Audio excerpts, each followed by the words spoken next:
गया है ना? रिकॉर्डिंग का मैसेज गया होगा। हाँ सर। ओके ओके, अभी मैं स्क्रीन शेयर कर रहा हूँ आप लोगों के साथ। जिनके पास भी ये स्क्रीन का मतलब सॉफ्ट कॉपी नहीं होगा, मैं उनके साथ ये स्टडी मैट जहाँ से हम लोग अभी पढ़ रहे हैं वो मैं उनको शेयर कर दूंगा, या फिर मेरे वेबसाइट में कहाँ जाके आपको ये डाउनलोड करने को मिलेगा, मैं सारा का सारा डिटेल्स आप लोगों के साथ शेयर कर लूंगा, don't worry.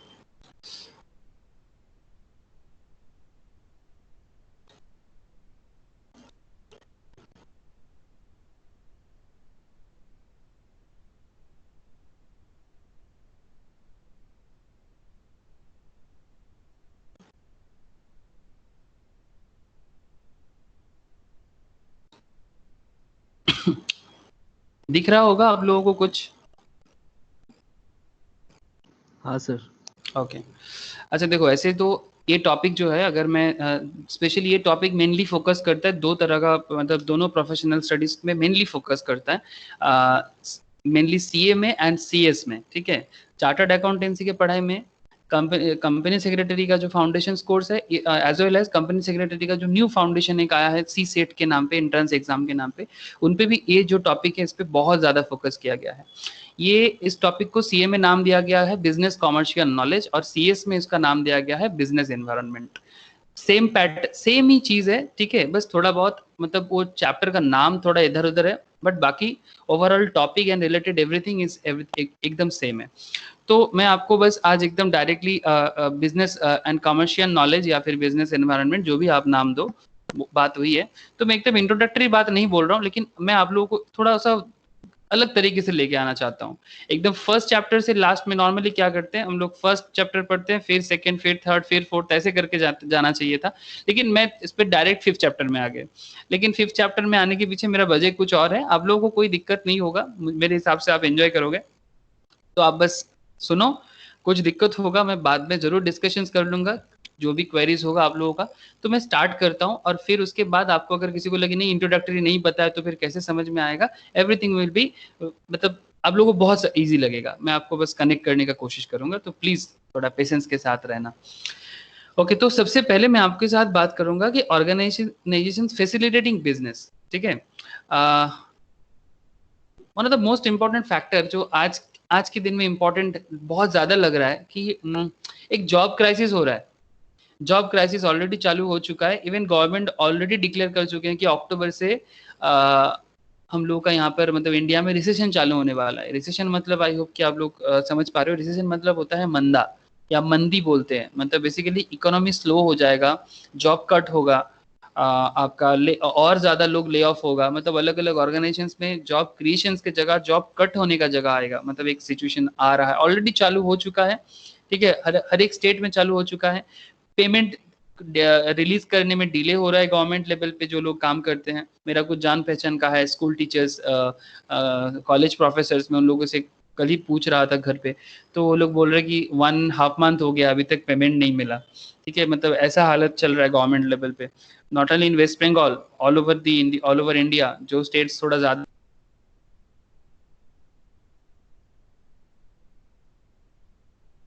States like West Bengal, Bihar, Orissa बहुत ज्यादा प्रॉब्लम में है। अब सवाल जॉब का नहीं है, सवाल बिजनेस का है, क्योंकि बिजनेस होगा तो जाके जॉब होगा ना, बिकॉज बिजनेस ही तो जॉब क्रिएट करता है। आज आप लोग इतना ज्यादा पढ़ाई कर रहे हो, आप सीए बनना चाहते हो, सीएस बनना चाहते हो, व्हाटएवर, तो जो भी प्रोफेशन आप बनोगे, बनने के बाद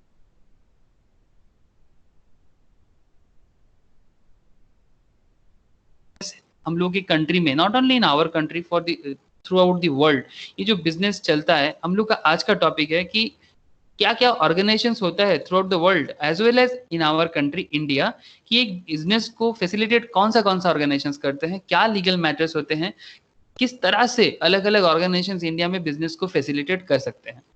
तो इसमें हम लोग और क्या जानेंगे, describe the meaning of business facilitations, कि बिजनेस फैसिलिटेशंस कैसे दिया जा सकता है, explain the need for organizational and institutional arrangement for stimulating, supporting and sustaining business, मतलब एक बिजनेस को सस्टेन कैसे किया जाए, इसमें गवर्नमेंट लेवल पे and organisational and institutional level पे, इंस्टीट्यूशन लेवल लाइक आप लोगों का जो भी इंस्टीट्यूट है, chartered institute, company secretary institute, सभी इंस्टीट्यूट है, और भी बहुत इंस्टीट्यूट है इंडिया में जो गवर्नमेंट एंड सेंट्रल लेवल से पूरा इंडिया का बिजनेस को चलाते हैं। मैं आपको एक चीज बहुत क्लैरिटी के साथ बताना चाहता हूँ, जो लोग आप CS एंड CMA बन रहे हो, आप लोग जिस इंस्टीट्यूशंस का पार्ट हो, आप लोगों को पता होना चाहिए कि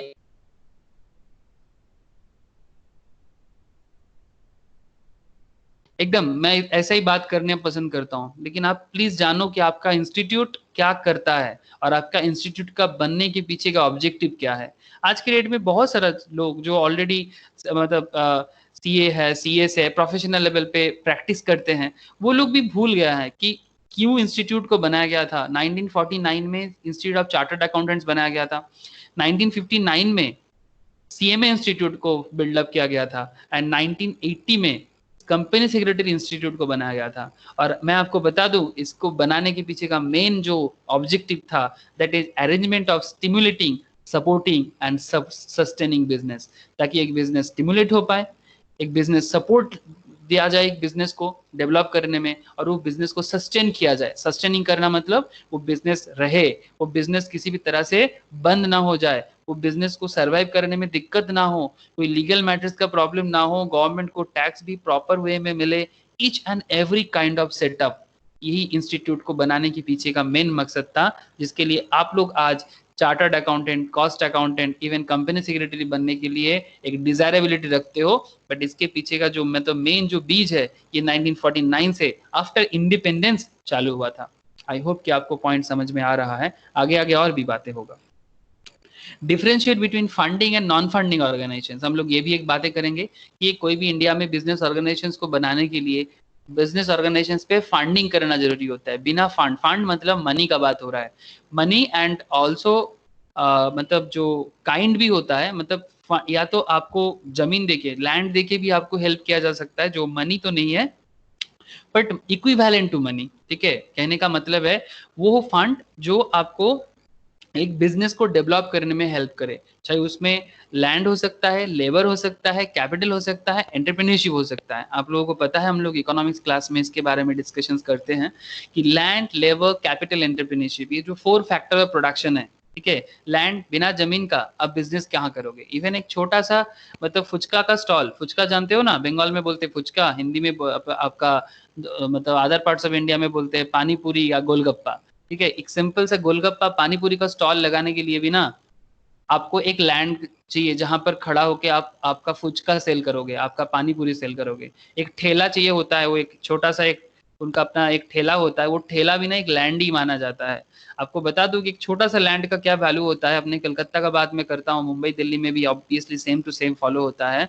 कलकत्ता में अगर न्यू मार्केट एरिया में एक सिंपल सा दीवार, दीवार मतलब मानो कि एक सिंपल सा एक बिल्डिंग है, बिल्डिंग का एक विंडो, एक बिल्डिंग का विंडो का रेंट है 5000, सिर्फ विंडो, क्योंकि उस विंडो में कुछ चीज लटका के भी हम सेल कर सकते हैं, और उसका भी मिनिमम मैं बता रहा हूँ आपको, मैक्सिमम और भी हो सकता है, मिनिमम 5000 का रेंट हो जाता है एकदम प्रॉपर बिजनेस कंडीशंस पे। तो जस्ट इमेजिन कि बिजनेस ऑर्गेनाइजेशंस को फैसिलिटेट करने के लिए क्या क्या नहीं हो सकता। तो differentiate between funding and non funding organisations के बारे में भी जानेंगे कि कुछ ऑर्गेनाइजेशंस ऐसे भी होंगे जो बिजनेस को फंडिंग करके बिजनेस को डेवलप करता है, और कुछ ऑर्गेनाइजेशंस ऐसे भी होते हैं जो बिजनेस को फंड नहीं करता बट बिजनेस को रेगुलेट करता है। तो देखते हैं ना, बहुत देर से ये सब बातें कर रहे हैं। Describe briefly the purpose, function and scheme of some of the facilitating organisations, मतलब ये किस तरह से फंक्शंस करते हैं, इसका स्कीम क्या है, ये सभी हम लोग अभी आज के क्लास में डिस्कशंस करेंगे। और आपको भी पता चलेगा as a CA, as a CMA, कि ये सब ऑर्गेनाइजेशंस पे आपको आगे जाके जॉब भी मिल सकता है अगर आप उस लेवल पे मेहनत करते हो, क्योंकि यही सब ऑर्गेनाइजेशंस है जो इंडिया का बिजनेस एनवायरनमेंट को प्रॉपर लेवल पे हैंडल करते हैं। प्लीज हाँ, मैटर को प्लीज बहुत गहराई से समझने का कोशिश करना। वेरी इंटरेस्टिंग एंड बहुत ही इंपॉर्टेंट टॉपिक है for your career as well as your exam purpose. सबसे पहले बात करते हैं organisation facilitating business in India. इसमें मैंने ऑलरेडी बात किया non funding institutions and funding institutions. एक हो गया आपका नॉन फंडिंग, एक हो गया फंडिंग।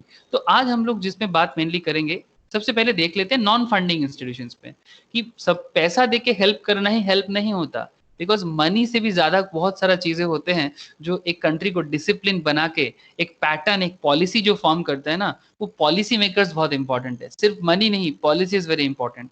कहते हैं कि पैसा रहने से बिजनेस नहीं होता, पैसा मतलब बिजनेस करने के लिए यू नीड आइडिया, ठीक है, you need implementation of that idea. तो ये सब जो ऑर्गेनाइजेशंस के बारे में हम लोग अभी बात करेंगे ना, तो वो मेनली या तो वो आइडिया फॉर्म करते हैं या फिर आइडिया को इम्प्लीमेंट करते हैं, जिसमें सबसे पहले हम लोग देखें आरबीआई के नाम। सेकंड पॉइंट में आप देख रहे हो सेबी का नाम, security exchange board of India. RBI means reserve bank of India. I hope you know this things, but फिर भी मेरा काम है बोलना। सीसीआई ये भी एक है, कंपटीशन कमीशन ऑफ इंडिया, ठीक है। And industry specific facilitation industries like IRDAI, ठीक है। ये सीसीआई में दो तीन चीज होते हैं, एक कंपटीशन कमीशन भी होते हैं, एक क्लियरिंग कॉर्पोरेशन भी होते हैं। मैं अलग अलग इंस्टीट्यूशंस के नाम पे आपको आगे आगे बात करूंगा।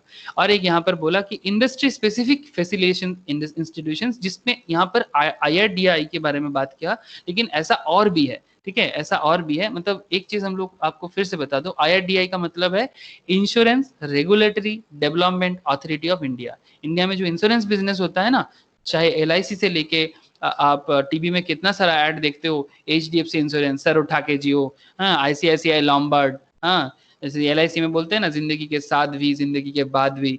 तो ऐसे बहुत बहुत सारा प्राइवेट इंस्टीट्यूशंस भी है जो इंश्योरेंस, टीवी खोलते ही इंश्योरेंस का ऐड बहुत ज्यादा दिखता है, आज भी दिख रहा है। इवन तो आजकल को इंश्योरेंस का ऐड में तो कोरोना आ गया, ठीक है, वो ऐसे बोलता है अपने फैमिली को कोरोना से प्रोटेक्ट करने के लिए हमारा इंश्योरेंस पॉलिसी चयन कीजिए, वी आर द फर्स्ट जो कोरोना पे भी इंश्योरेंस पॉलिसी ला दिया। ऐसे करके टीवी में ऐड भी आ रहा है, आप लोग देख सकते हो अगर आप थोड़ा सा खबर में हो तो पॉइंट ये कि ये सब इंडस्ट्री स्पेसिफिक फैसिलिटेशन इंस्टीट्यूशंस है, जिसमें हम लोग अभी बात कर रहे हैं IRDAI के बारे में। तो आरबीआई हो गया, सेबी हो गया, सीसीआई हो गया, IRDAI हो गया, ये सब क्या है, नॉन फंडिंग इंस्टीट्यूशंस जो इंडिया में बिजनेस को फैसिलिटेशन करने में हेल्प करता है। मतलब ये सब इंस्टीट्यूशंस मिला के इंडिया में बिजनेस पॉलिसी बनाते हैं, किस तरह से गवर्नमेंट का बिजनेस बनेगा, किस तरह से प्राइवेट ऑर्गेनाइजेशंस का बिजनेस को कंट्रोल किया जाएगा, ये सारा का सारा पॉलिसी इनके हाथ में होते हैं। तभी ना आप आगे जाके बात कर पाओगे ना कि इंडिया में बिजनेस का क्या सिचुएशंस। मैं आपको कंपेयर भी करके दिखाऊंगा कि इंडिया करेंटली बिजनेस पोजीशंस पे कहाँ है और दूसरा कंट्री कहाँ है, जो शायद आपकी किताब में नहीं हो पर दूसरे जगह में हो। मैं सब सारा का सारा चीज आप लोगों के साथ शेयर करूंगा। फंडिंग इंस्टीट्यूशंस में अगर बात कर रहा है यहाँ पर, तो नाबार्ड के बारे में बात किया। नाबार्ड का फुल फॉर्म जो है वो मैं भी बताऊंगा आपको। NABARD national agricultural bank and rural development, ठीक है। ये मेनली एग्रीकल्चरल लेवल पे फंडिंग करने का काम करता है। जैसे करंट लेवल में नाबार्ड का बहुत फंक्शंस आ गया गवर्नमेंट लेवल पे, क्योंकि जो भी लोग फॉरेन स्टेट, मतलब फॉरेन में भी रहता था, या फिर जो इंडिया का दूसरे स्टेट में जाके काम करता है, लाइक बंगाल का जो लेबर्स लोग हैं वो राजस्थान में, महाराष्ट्र में, साउथ इंडिया में, गुजरात में जाके अपना रोजी रोटी कमाते हैं। सिमिलरली बहुत सारे लोग जो बाहर का है, लाइक बिहार, यूपी, ठीक है, ये सब स्टेट से बहुत सारे लोग बंगाल में आके भी काम करते हैं। तो मेनली पॉइंट ये है कि ये जो सारा का सारा लेबर लोग एक स्टेट से स्टेट छोड़ के दूसरे स्टेट्स में जाके काम करते हैं, तो ये लोग अभी वापस आ रहा है। आप लोग देख भी रहे हो कि कितना सारा श्रमिक special train government of India run करा रहे हैं, और उसके थ्रू से बहुत सारा लोग अपने अपने गांव में, अपने अपने डिस्ट्रिक्ट में वापस आ रहा है। तो पॉइंट है कि वो लोग आ तो जा रहा है, लेकिन वो लोग करेगा क्या, उनका रोजी रोटी क्या चलेगा, उनका रोटी कपड़ा मकान का क्या फैसिलिटेशन होगा। मतलब मेनली गवर्नमेंट चाहते हैं कि करेंटली कि गांव में बिजनेस डेवलप हो। गांव का जो बिजनेस करने का जो पैटर्न है, जो मेनली जो आज का इकोनॉमी करेंटली, इंडस्ट्री बंद है टोटली, आप लोग पता होगा, इंडस्ट्री बंद है, ऑफिस वगैरह काफी सारा ऑफिस बंद है, even IT sector also not properly performing, ठीक है। तो अभी करेंटली अगर इकोनॉमी को कोई भी चीज पकड़ के रखा है, दैट इज नेसेसिटीज का जो इंडस्ट्री है। मतलब अगर हम देखें कि जो किसान है, मतलब जो फार्मर्स है, ठीक है, फार्मर्स पूरा का पूरा अपना काम कर रहा है, तभी जाके हम लोग शहर में बैठ के मस्ती का खाना खा रहे हैं। हाँ, शहर में लोग रोज कोई ना कोई आइटम बना रहे हैं आजकल, ठीक है, हर कोई, मतलब मैं मैक्सिमम के देख रहा हूँ, सबको नहीं बोलूंगा, बट एक पैटर्न बना है कि हम लोग बाहर जा रहे हैं, अभी बहुत लंबा छुट्टी चल रहा है ना सबका, तो बाजार जाते हैं, कुछ ना कुछ नया आइटम लेके आते हैं, बनाते हैं, और जो पहले कभी नहीं बनाने का मौका मिला, इट्स अ गुड थिंग। एक कम से कम क्वारंटाइन में या फिर लॉकडाउन में एक रहने का एक एक कुछ तो मजा लेना चाहिए। लेकिन फिर भी हमें ये नहीं भूलना चाहिए कि हम लोग घर में इतना मस्ती से खाना जरूर बना रहे हैं, लेकिन हमें भी याद रखना चाहिए कभी भी कि भाई हम लोग इस तरह से मतलब छुट्टी मना रहे हैं थोड़ा बहुत, लेकिन कुछ लोग हैं जो इस ऐसा सिचुएशंस में भी अपना काम को नहीं रोका, तभी जाके हम लोग इतना अच्छा अच्छा खाना ले रहे हैं। अगर किसान किसान करना मतलब खेती करना बंद कर दिया ना, तो हम लोग यहाँ पर कुछ नहीं कर पाएंगे। Even middle class and higher middle class को भी ना रास्ते में वो गवर्नमेंट का राशन का जो चाल और दाल दे रहे हैं ना, हाँ चावल दाल और जो गेहूं दे रहे हैं ना, उसको 15-15 किलो के लिए भी लाइन लगाना पड़ेगा। मतलब अगर वो किसान बंद कर दिया तो, क्योंकि मार्केट में डिमांड सप्लाई गैप हो जाएगा और जीने के लिए इंसान, इवन अगर ऐसा होगा ना तो अंबानी को भी लाइन लगाना पड़ेगा, मैं आपको गारंटी दे सकता हूँ। अगर किसान का जो काम है वो बंद कर दिया, अंबानी को भी ना, वो उनका जो एल्टीना में आप लोगों को दिखाया था, उनका जो घर है मुंबई में, उसको भी ना वो घर से बाहर निकालना पड़ेगा, क्योंकि खेती नहीं होगा तो वो भी क्या कर लेगा, उसको भी बाहर निकालना पड़ेगा। तो इतना इंपॉर्टेंट है। तो नाबार्ड का बहुत बड़ा फंक्शन है करंट लेवल में, स्पेशली रूरल इकोनॉमी को फिक्स करना बहुत जरूरी है। ट्राई टू अंडरस्टैंड मैं क्या कह रहा हूं, कि अगर नाबार्ड प्रॉपर लेवल में फंडिंग करेगा रूरल इकोनॉमी, लाइक वो एग्रीकल्चर में फंडिंग कर सकते हैं, वो एनिमल हस्बेंड्री, आपको पता होगा कि एनिमल हस्बेंड्री में आता है कैटल फीड्स, कैटल मतलब कैटलिंग, मतलब जिसमें आप लोग वो गाय भैंस को पालना होता है, उसका दूध जो होता है, जो हम लोग शहर में पैकेजिंग करके पीते रहते हैं, अमूल, हाँ मेट्रो, हम लोग कितना सारा ब्रांडेड नाम जानते हैं, लेकिन ये मेनली तो गाय से ही आता है, जिसका कोई ब्रांड नहीं होता। गाय का एक ही ब्रांड है, गाय, ठीक है। गाय भैंस का जो प्रतिपालन है वो करना, जो पोल्ट्री फार्मिंग है, जो चिकन एंड एग्स का जो बिजनेस होते हैं, आंध्र प्रदेश इंडिया का चिकन कैपिटल माना जाता है, ठीक है। आपको बता दूं, आंध्र प्रदेश में इतना अच्छा चिकन इंडस्ट्री चलता है, चिकन एंड चिकन का एग्स, आंध्र प्रदेश में इकोनॉमी बहुत जोर का डिपेंडेंट है उस पर। तो सिमिलर टाइप ऑफ इंडस्ट्री दूसरे जगह में भी बन सकता है, बंगाल में भी है, लेकिन और बढ़ा जा सकता है। तो cattle feeds, animal husbandry, agriculture, milk industry, ठीक है, ये सब जो है, ये सब इंडस्ट्री में मेनली नाबार्ड फोकस करता है और रूरल इकोनॉमी को डेवलप करता है। क्या आप लोगों को समझ में आ रहा है? प्लीज एक बार हाँ या ना में बोलना, कि तब जाके और मुझे ठीक लगेगा कि मैं आगे और कितना बढ़ पाऊँ। हाँ सर। हाँ सर। ओके ओके, ठीक है, मैं कंटिन्यू करता हूँ आगे, और बहुत सारा पॉइंट्स है। म्यूट रखना। इंट्रोडक्शन पे देखो, थोड़ा सा लेवल का बात आगे होगा। In the first chapter of the study material, ठीक है, फर्स्ट चैप्टर हम लोग अभी पढ़े नहीं, कुछ लोग पढ़े हैं, कुछ लोग नहीं पढ़े, जो नहीं पढ़े उसको बाद में पढ़ाया जाएगा। We had introduced business facilitator as a system of arrangement that ease the doing of business. मतलब कहने का मतलब यही है कि बिजनेस करना आसान होना बहुत जरूरी है। Ease of doing the business, please, मैं सिर्फ बात को ना किताब की नजर से मत देखा करो, ठीक है। मैं एक चीज बताता हूँ, मैं आप लोगों को एक सिस्टमेटिक वे में यहाँ पर बता रहा हूँ।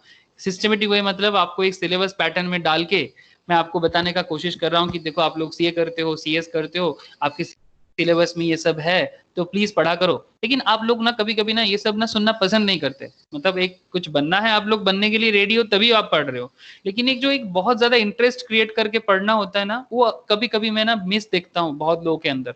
कुछ लोग हैं जो सच में एंजॉय करते हैं, लेकिन बहुत सारे हैं जो एंजॉय नहीं करता। अगर यही चीज मैं सिलेबस पैटर्न को फॉलो ना करके, सीरियसली बोल रहा हूं, अगर मैं सिलेबस पैटर्न फॉलो ना करके, स्टडी मैट को सामने ना रखे, अगर मैं सिंपल यूट्यूब में वीडियो बना के आपके सामने लाता ना, आप बोलते भाई देख क्या बंदा बोल रहा है। लेकिन जैसे मैं आपके सामने एक सिलेबस के थ्रू से, एक टेक्निकलिटी के थ्रू से आ रहा हूं ना, तो आपको ना बोरिंग फील होना चालू हो जाता है। क्या मैं गलत बोल रहा हूँ? प्लीज एक बार मुझे बोलना। यही बात अगर कोई यूट्यूब में थोड़ा सा मतलब थोड़ा सा क्या बताऊं, थोड़ा स्टोरी करके, स्टोरी तो यहाँ पर भी चल रहा है, लेकिन थोड़ा सा कॉमेडी करके अगर वो बताता, तो बोलते देखा क्या बोल रहा है, ये सबको सुनना चाहिए। लेकिन यही चीज आपको आपका टीचर भी बोलता है, नॉट ओनली मी, और भी टीचर्स होंगे जहां पर अब आप बचपन में पढ़े हो, आगे भी पढ़ोगे, ठीक है, तो वो भी आपको बोलता है, लेकिन कभी आपको उस पर ना गौर ही नहीं करते आप। काश आप गौर करते, क्योंकि ये बहुत इंपॉर्टेंट है समझना कि आपके सिलेबस में दिया है, इसका मतलब ये नहीं कि सिर्फ एग्जाम क्रैक करने के दिया है। ये सिलेबस में इसलिए बोला जा रहा है क्योंकि ये बहुत अटमोस्ट नेसेसिटी है, आपका फ्यूचर है ये, लेकिन आप नहीं समझोगे। सीरियसली, आपका फ्यूचर है लेकिन आप नहीं समझोगे। आपको लगेगा मेरा फ्यूचर तो डोम लिख रहा है। आपको बोल दूं कि बहुत सारा पेरेंट्स लोग ना सुसाइड कर रहा है, मतलब स्पेशली मैं कुछ स्टेट से मुझे खबर आया कि मेरा बच्चे का फ्यूचर क्या होगा, तो उसका तबीयत खराब हो गया, हार्ट अटैक आ गया।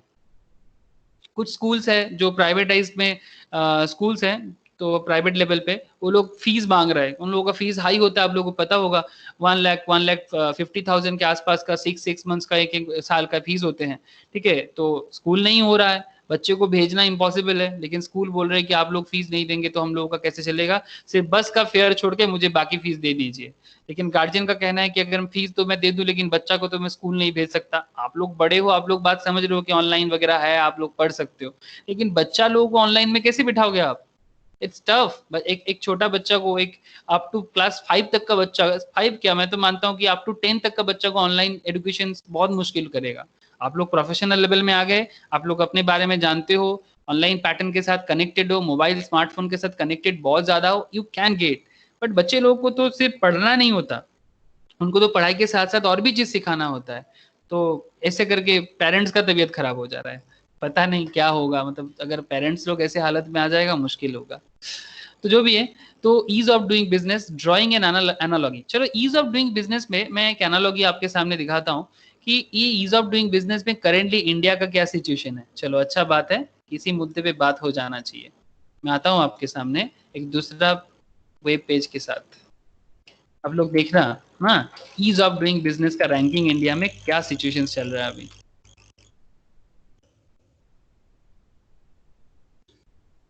बार बार एक चीज बोलूंगा कि ईज ऑफ डूइंग बिजनेस इतना इंपॉर्टेंट इसलिए है क्योंकि जितना ज्यादा बिजनेस करना आसान होगा किसी भी कंट्री में, ठीक है, वो कंट्री उतना ज्यादा आगे जा पाएगा, और वो कंट्री का फ्यूचर में जो यूथ है, यूथ को भी अच्छा नौकरी वगैरह मिलेगा, प्रॉपर इकोनॉमिकल सेटअप होगा। तो एक बहुत इंपॉर्टेंट एक मुद्दा है।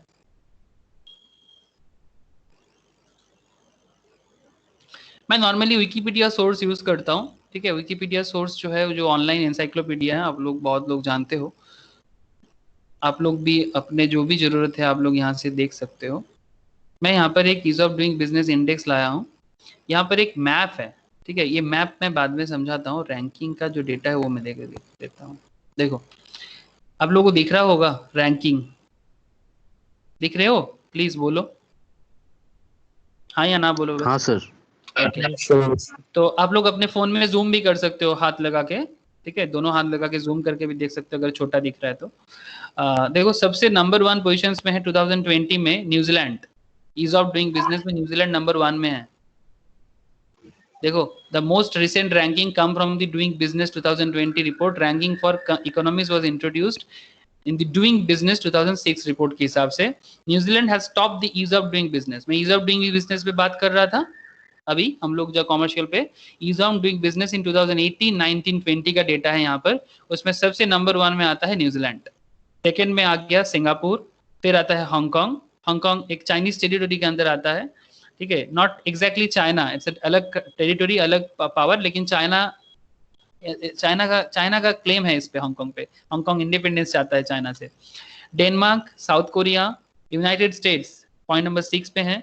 Georgia, UK, United kingdom, Norway, Sweden, Malaysia, Lithuania, Mauritius, Australia, Taiwan, United Arab Emirates. Taiwan भी एक चाइना ही है, देखो ताइवान का देख रहे हो, Republic of China, the state of east Asia, but this not China. हाँ, ये चाइना का एक बिछड़ा हुआ भाई है। मैं ताइवान के बारे में बात बात करूंगा कभी आप लोगों के साथ। ऐसा करेंटली ये बहुत बड़ा इशू है, ताइवान, यूएसए, चाइना, एक बहुत बड़ा पॉलिटिकल इशू चल रहा है।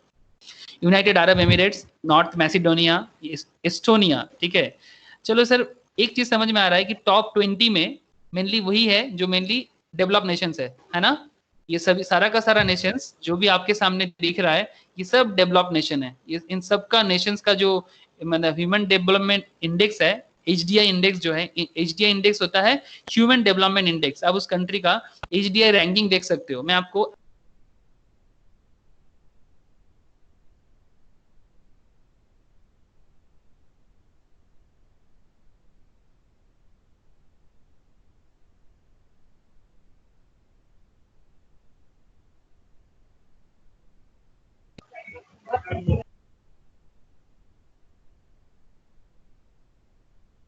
सर कहाँ चला गए? हेलो। আমরা তো বাড়িওয়ালাদের सर का नेटवर्क इशू हुआ है शायद, रुक जाओ आ जाएंगे सर। আমাদের তো दूसरा बार है।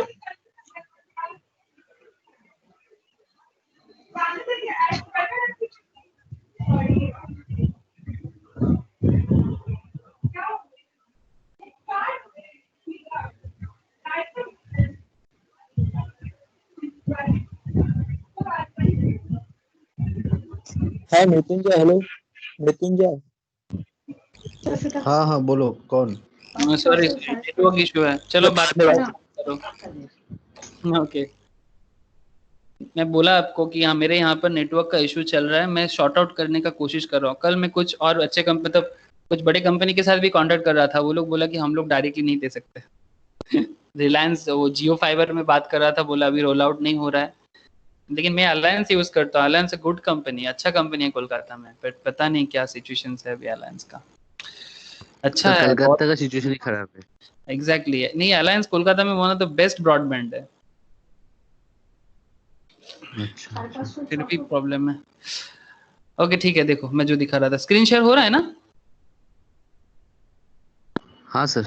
ओके ठीक है, देखो मैं जो दिखा रहा था, मैं आपको HDI बता रहा था कि ह्यूमन डेवलपमेंट इंडेक्स, ये न्यूजीलैंड है, ठीक है, ये न्यूजीलैंड के ह्यूमन डेवलपमेंट इंडेक्स में दिखा रहा हूँ आपको। देखो HDI आपको ऐसे पता चलेगा, कोई भी कंट्री का HDI आपको ऐसे पता चलेगा। ऐसे तो आपको मैं न्यूजीलैंड का एक पार्ट बताता हूँ, इससे आपको क्लियर होगा कि कोई भी कंट्री का बिजनेस डेवलप होने पे उस कंट्री का इकोनॉमी कैसे डेवलप होता है। देखना यहाँ पर GDP देखो, हाँ 2018 एस्टिमेटेड, ठीक है। सबसे पहले पॉपुलेशन देख लेते हैं, न्यूजीलैंड का पॉपुलेशन क्या है। न्यूजीलैंड का पॉपुलेशन है आपका करीब करीब 5 करोड़ का, 50 लाख, क्या 50 लाख या 5 करोड़ है? 50 लाख का है। पॉपुलेशन काफी लो है न्यूजीलैंड का, उस हिसाब से उसका इकोनॉमी देखना।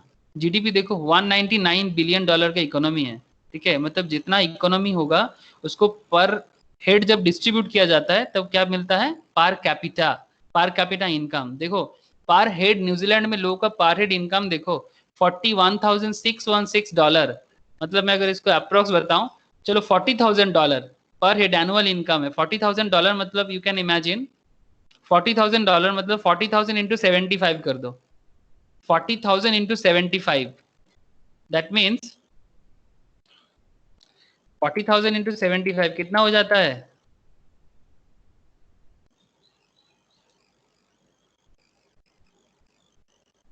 $30 लाख सर। 6 लाख, हाँ 40,000 30 इंटू लाख 30 30 लाख, हाँ 30 लाख सर। 40,000 में एवरेज 75 चल रहा है ना अभी डॉलर का वैल्यू, अप्रोक्स उतना ही चल रहा हाँ है। 75 था। हाँ हाँ हाँ सर 40,000, हाँ 4,000 किया था सर। हाँ 30 लाख, ठीक है। तो इमेजिन, मतलब न्यूजीलैंड में ऑन एन एवरेज एक इंसान का इनकम है, एक इंसान का एवरेज, चलो ये अप्रोक्स, ये एवरेज है, ठीक है। मतलब इससे ज्यादा भी हो सकता है, किसी किसी का कम भी हो सकता है, लेकिन एवरेज इनकम है एनुअली 30 लाख। और हमारे यहाँ पर एवरेज मंथली इनकम, 2.5 लाख। हाँ मंथली नहीं, एनुअल 30 लाख, मतलब ना मंथली हो मंथली जाएगा 2.5 नियर लाख। अबाउट 2.5 लाख के 2.5 आसपास लाख। एवरेज इनकम है लोगों का, ठीक है। तो एक डेवलप नेशंस बनाना हाँ सर। इतना आसान नहीं है, उसमें सबका मतलब कंट्रीब्यूशन बहुत जरूरी है। तो इसमें मैं यही बोलना है मुझे, ये देखो ये HDI है, ठीक है। मैं पॉपुलेशन बताया, GDP भी आपको दिखा। HDI का जो है ना ये 1 पे मेजर होता है, ये इकोनॉमिक्स का पार्ट है, ठीक है। HDI 1 पे मेजर होता है, 1 मतलब कि 1 में किसी का कितना मार्क्स मिल रहा है। तो जिसमें HDI में न्यूजीलैंड को मिला 0.921,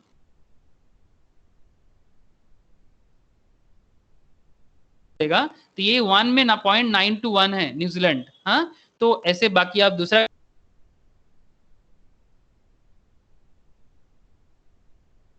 इसका मतलब एक कॉमन सेंस आप लगा लेना कि वो कंट्री का business, ease of doing business, या फिर वहां का जो बिजनेस डेवलपमेंट है अच्छा है, ठीक है। अभी सर इंडिया का दिखाओ ना, कहाँ है इंडिया, कहाँ गए? इंडिया 63 में है sir ease of doing business पे।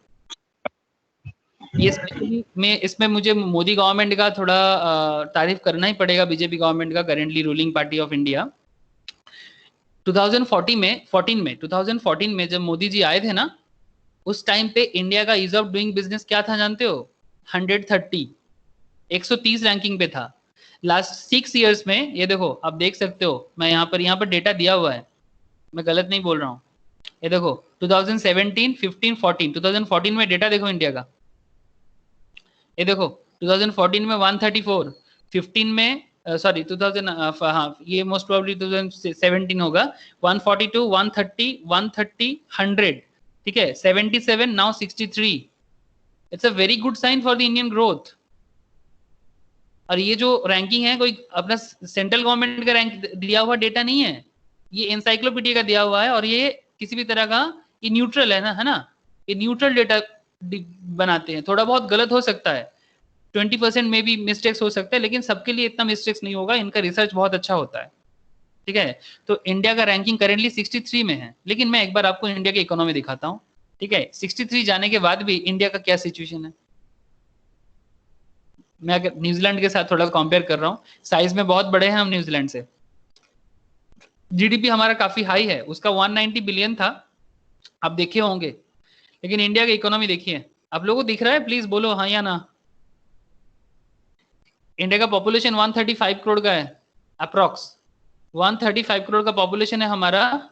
हमारा जीडीपी देखो 3.202 ट्रिलियन, न्यूजीलैंड का इकोनॉमी है 200 बिलियन, 199 बिलियन डॉलर का, हमारा इकोनॉमी है 3.202 ट्रिलियन का। मतलब कंपेयर ही नहीं कर सकते, इतना हाई है हमारा।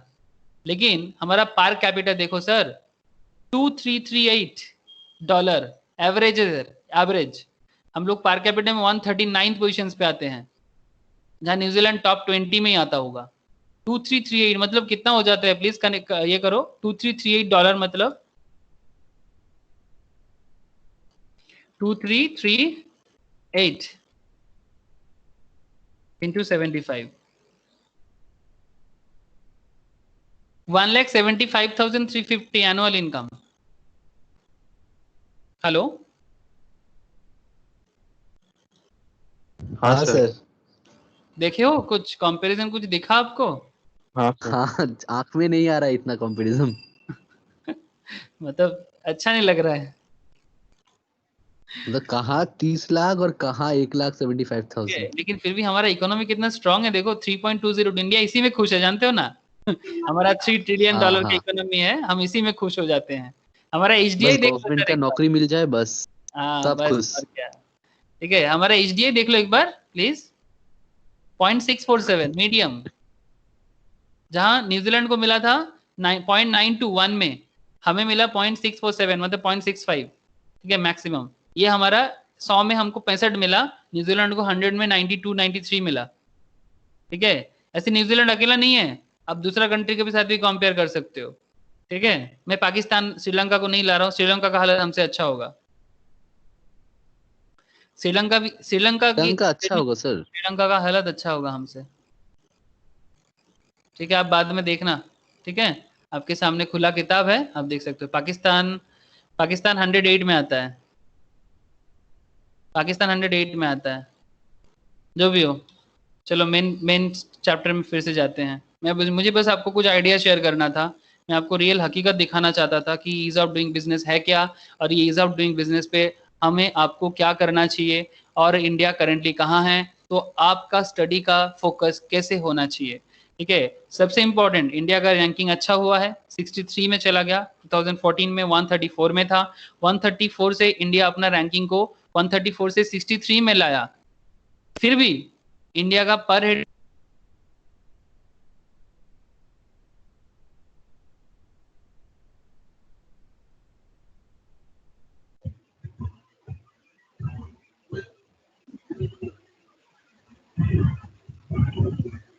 हेलो,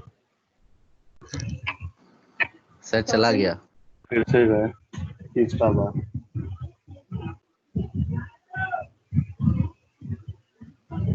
अच्छा, कौन मुझे बुला रहा था तब? क्या पता। मैं हाँ बोलो। तुम एचएस दिए हो क्या अभी? इस साल एचएस दिए हो? नहीं नहीं, मैं एजेस कहाँ दिया। तब अरे नहीं, मेरा एचएस हो गया कब का, 2016 में हो गया। ओ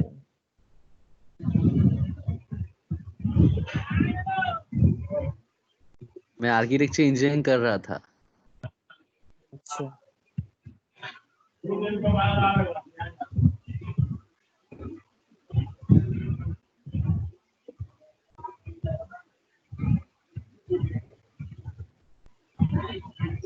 जिस जगह पे सर का क्लास होता है उस तरफ कोई रहता है क्या?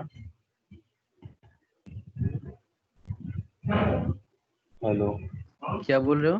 क्या बोल रहे हो? जिस जगह सारा क्लास चलता है उधर उधर साइड पर रहता है क्या? हम हाँ कलकत्ता में बाउंड में उधर नहीं रहते, हम साउथ में रहते हैं। हाँ बाउंड में रहता है ना, सर्कल रोड बांका में पर। वहाँ का एरिया कैसा है? हाँ अच्छा ठीक ठाक ही है। मतलब वहाँ पे पीजी वगैरह मिलता है? हाँ क्या? पीजी वगैरह मतलब मिल जाएगा आसानी से? समझ में नहीं आ रहा, ठीक से बोलो, कटा कटा आ रहा है आवाज। पीजी वगैरह मिल जाएगा, पीजी वगैरह आसानी से?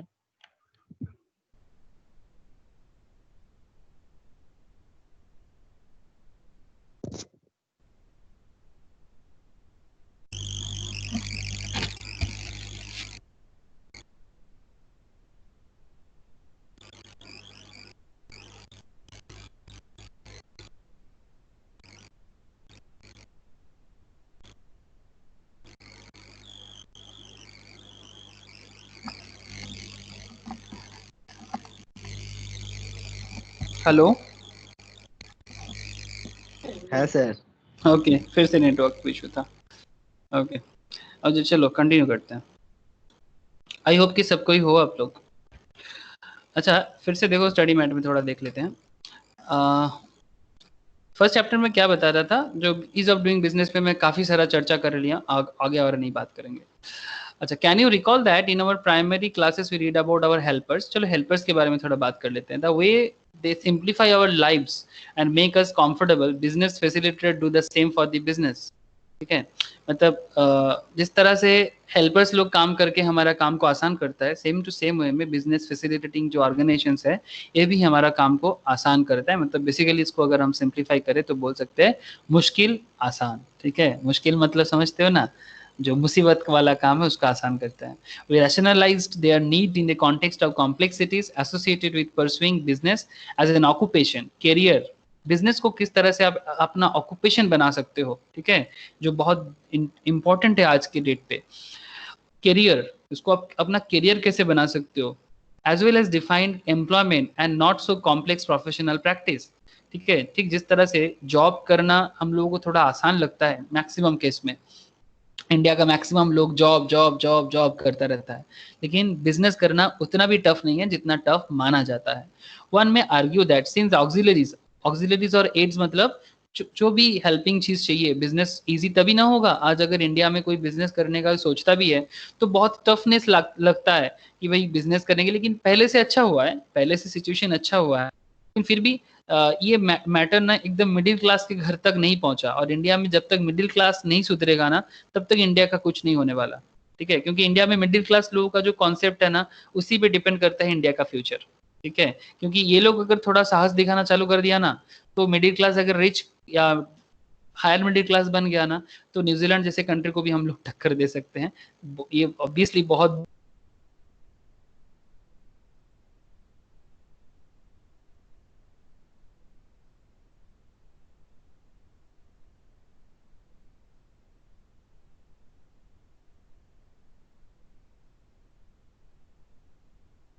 फिर से?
Hello.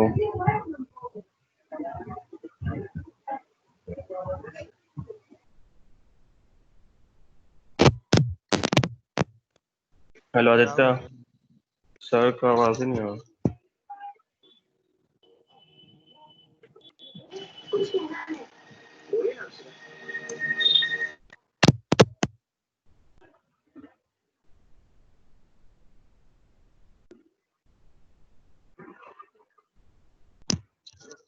Hello Aditya.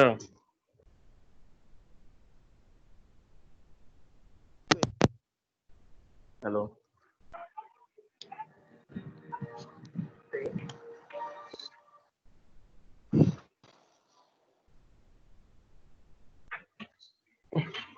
Hello.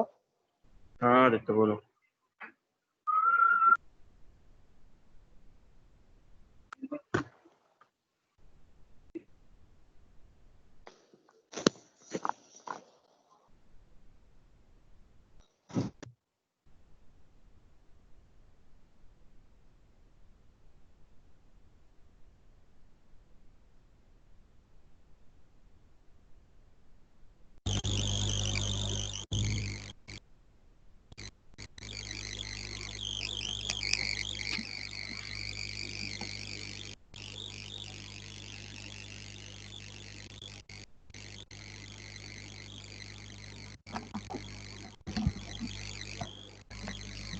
Hello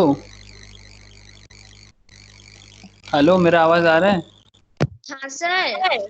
हाँ, बहुत ज्यादा नेटवर्क फ्लक्चुएट कर रहा है यहाँ पर। हाँ सर, बहुत हाँ सर ज्यादा। आ रहा है। तुम लोग का भी किसी का कर रहा है या फिर सिर्फ मेरा ही कर रहा है?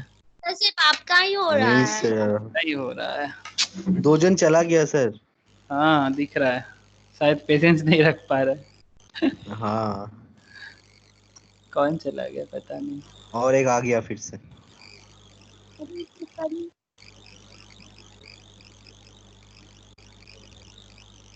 अच्छा ठीक है, मैं कोशिश करता हूँ सर इसको, इस प्रॉब्लम को फिक्स करने का फुल्ली ट्राई कर रहा हूँ, लेकिन क्या करें, कोलकाता में इसके बाद ना बहुत ज्यादा ब्रॉडबैंड कनेक्शन में प्रॉब्लम हुआ है। फुल्ली ट्राई कर रहा हूँ ताकि ठीक हो जाए। ओके चलो कंटिन्यू रखते हैं, जितना हो जाएगा उतना ठीक है। ऐसे एक चीज होगा कि क्लास कंप्लीट होने के बाद इसका जो रिकॉर्डिंग होगा वो पूरा पूरी हो जाएगा, ये एक सुविधा होगा चाहे कितना भी फ्लक्चुएट करें। ओके प्लीज लिसन, हाँ please listen. I am sorry for everything but मेरे हाथ में भी नहीं है। इससे पहले भी हम लोग क्लास करते थे, लास्ट मतलब ये साइक्लोन से पहले ऐसा प्रॉब्लम होता ही नहीं था, साइक्लोन के बाद क्या हो गया पता नहीं। ओके देखो, मैं जो बात कर रहा था कि auxiliaries to trade, all the auxiliaries to trade comprise an important layer of business facilitator that lets us situate these at intermediate layer. In the layer above, one would like to place such policy of making and executive agencies as the Reserve Bank of India, Security Exchange Board of India, Competition Commission of India, okay, and such regulatory cum development agencies like IRDA, Insurance and Regulatory Development Authority. One may also envisage a layer of facilitator below that we may refer to as the point of contact layer. Together, these may be regarded as the comprising what may be defined as business facilitation system. एक image है, आप लोगों को दिख रहा होगा, एक बार देखो ये जो एक इमेज दिख रहा है ना। No sir. नो कुछ नहीं दिख नहीं रहा है सर। सर। तो बोलोगे तो शायद शेयरिंग में बंद हो गया, कुछ नहीं दिख रहा है सर। तो अब तो कुछ बताया नहीं कि सर स्क्रीन कहाँ चला गया। रिकॉर्डेड हो रहा था ना सर, इसलिए कुछ नहीं बोले। हमें बोल देना चाहिए था। ठीक है, वो रिकॉर्डेड जो भी होगा एटलीस्ट क्लास तो रहे। ये सब तो नॉर्मल लाइव क्लास में भी कुछ ना कुछ प्रॉब्लम होता है। ओके अब हाँ देखो साफ तो, दिख रहा है सर। हाँ सर ओके दिख रहा है। ओके देखो, एक ग्राफ दिख रहा होगा, ग्राफ नहीं एक बॉक्स दिख रहा होगा, ठीक है। ये बॉक्स हमें ये बताता है, ये जो बॉक्स है ये बॉक्स हमें ये बता रहा है कि auxiliaries and aids to trade, मतलब एक बिजनेस को करने के लिए, बिजनेस का ना इंडिया में एक लेयर है, ठीक है।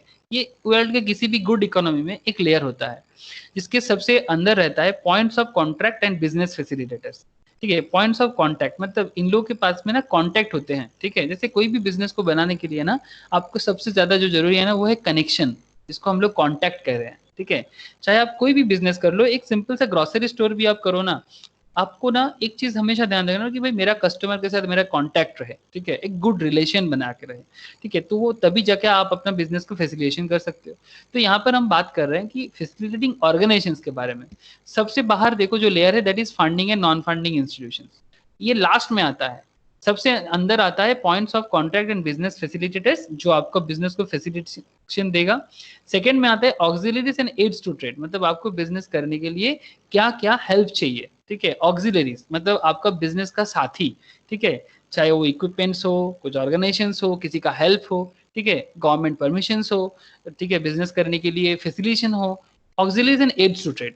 एंड लास्ट में होता है funding and non funding institutions का खेल। तो ये तीनों लेयर में अपने इंडिया का बिजनेस पैटर्न बंधा हुआ है। अब मैं आपको बताता हूं कि ये कैसे काम करता है। Point of contract business facilitators helps the business in several ways. Consider the following illustrative. A freight forwarder. Freight forwarder कौन है? Please ध्यान देना ये छोटा छोटा पॉइंट पे। Freight forwarder, that is a person or company who organize shipments for the business firm to get goods from the manufacturer or producer to market. मतलब basically ये बेसिकली ट्रांसपोर्टर का बात कर रहे हैं। अब ट्रांसपोर्टर प्राइवेट में भी होता है, गवर्नमेंट के पास भी होता है। जैसे कस्टमर और final point of distribution. Note, freight forwarders network with shipping companies, ठीक है, इसको हम लोग और प्यार से लॉजिस्टिक भी बोल सकते हैं। एक लॉजिस्टिक कंपनी लाइक आप लोग कुछ कंपनीज का नाम अपने पड़ोस में भी देखे होंगे, डीटीडीसी कुरियर, ठीक है। फ्लिपकार्ट का जो कंपनी है जो फ्लिपकार्ट में लॉजिस्टिक का काम करता है, क्या नाम है, ई कार्ट लॉजिस्टिक्स, है ना, ई कार्ट लॉजिस्टिक, ये सब लॉजिस्टिक कंपनी है। एक बहुत फेमस नाम मुझे अभी याद आ रहा है, सेफ एक्सप्रेस, ठीक है, सेफ एक्सप्रेस, ये भी सेफ एक्सप्रेस भी एक बहुत फेमस लॉजिस्टिक कंपनी है, ठीक है। तो इस तरह का तो फेमस लॉजिस्टिक कंपनी है जिसका काम ना शिपिंग कंपनीज के साथ भी होता है, एयरलाइंस के साथ भी होता है, रेलवेज के साथ भी होता है।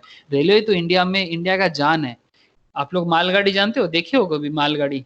ट्रेन का जो मालगाड़ी होता है कभी देखे होंगे, जरूर हाँ देखे होंगे। तो मालगाड़ी, एक एक मालगाड़ी का जो लंबा जो लाइन होता है ना, एक एक मालगाड़ी में कम से कम 50 डब्बा होता है, 50 60 70 100 के आसपास भी डब्बा हो जाते हैं। मेरा जहाँ नेटिव है, ठीक है, खड़गपुर के छोड़ के जाना पड़ता है, झारग्राम, ये वेस्ट बंगाल में आता है लेकिन झारखंड बॉर्डर में है। तो मेरा वो लाइन जो है ना वो बेसिकली इंडस्ट्रियल बेल्ट पे बना है।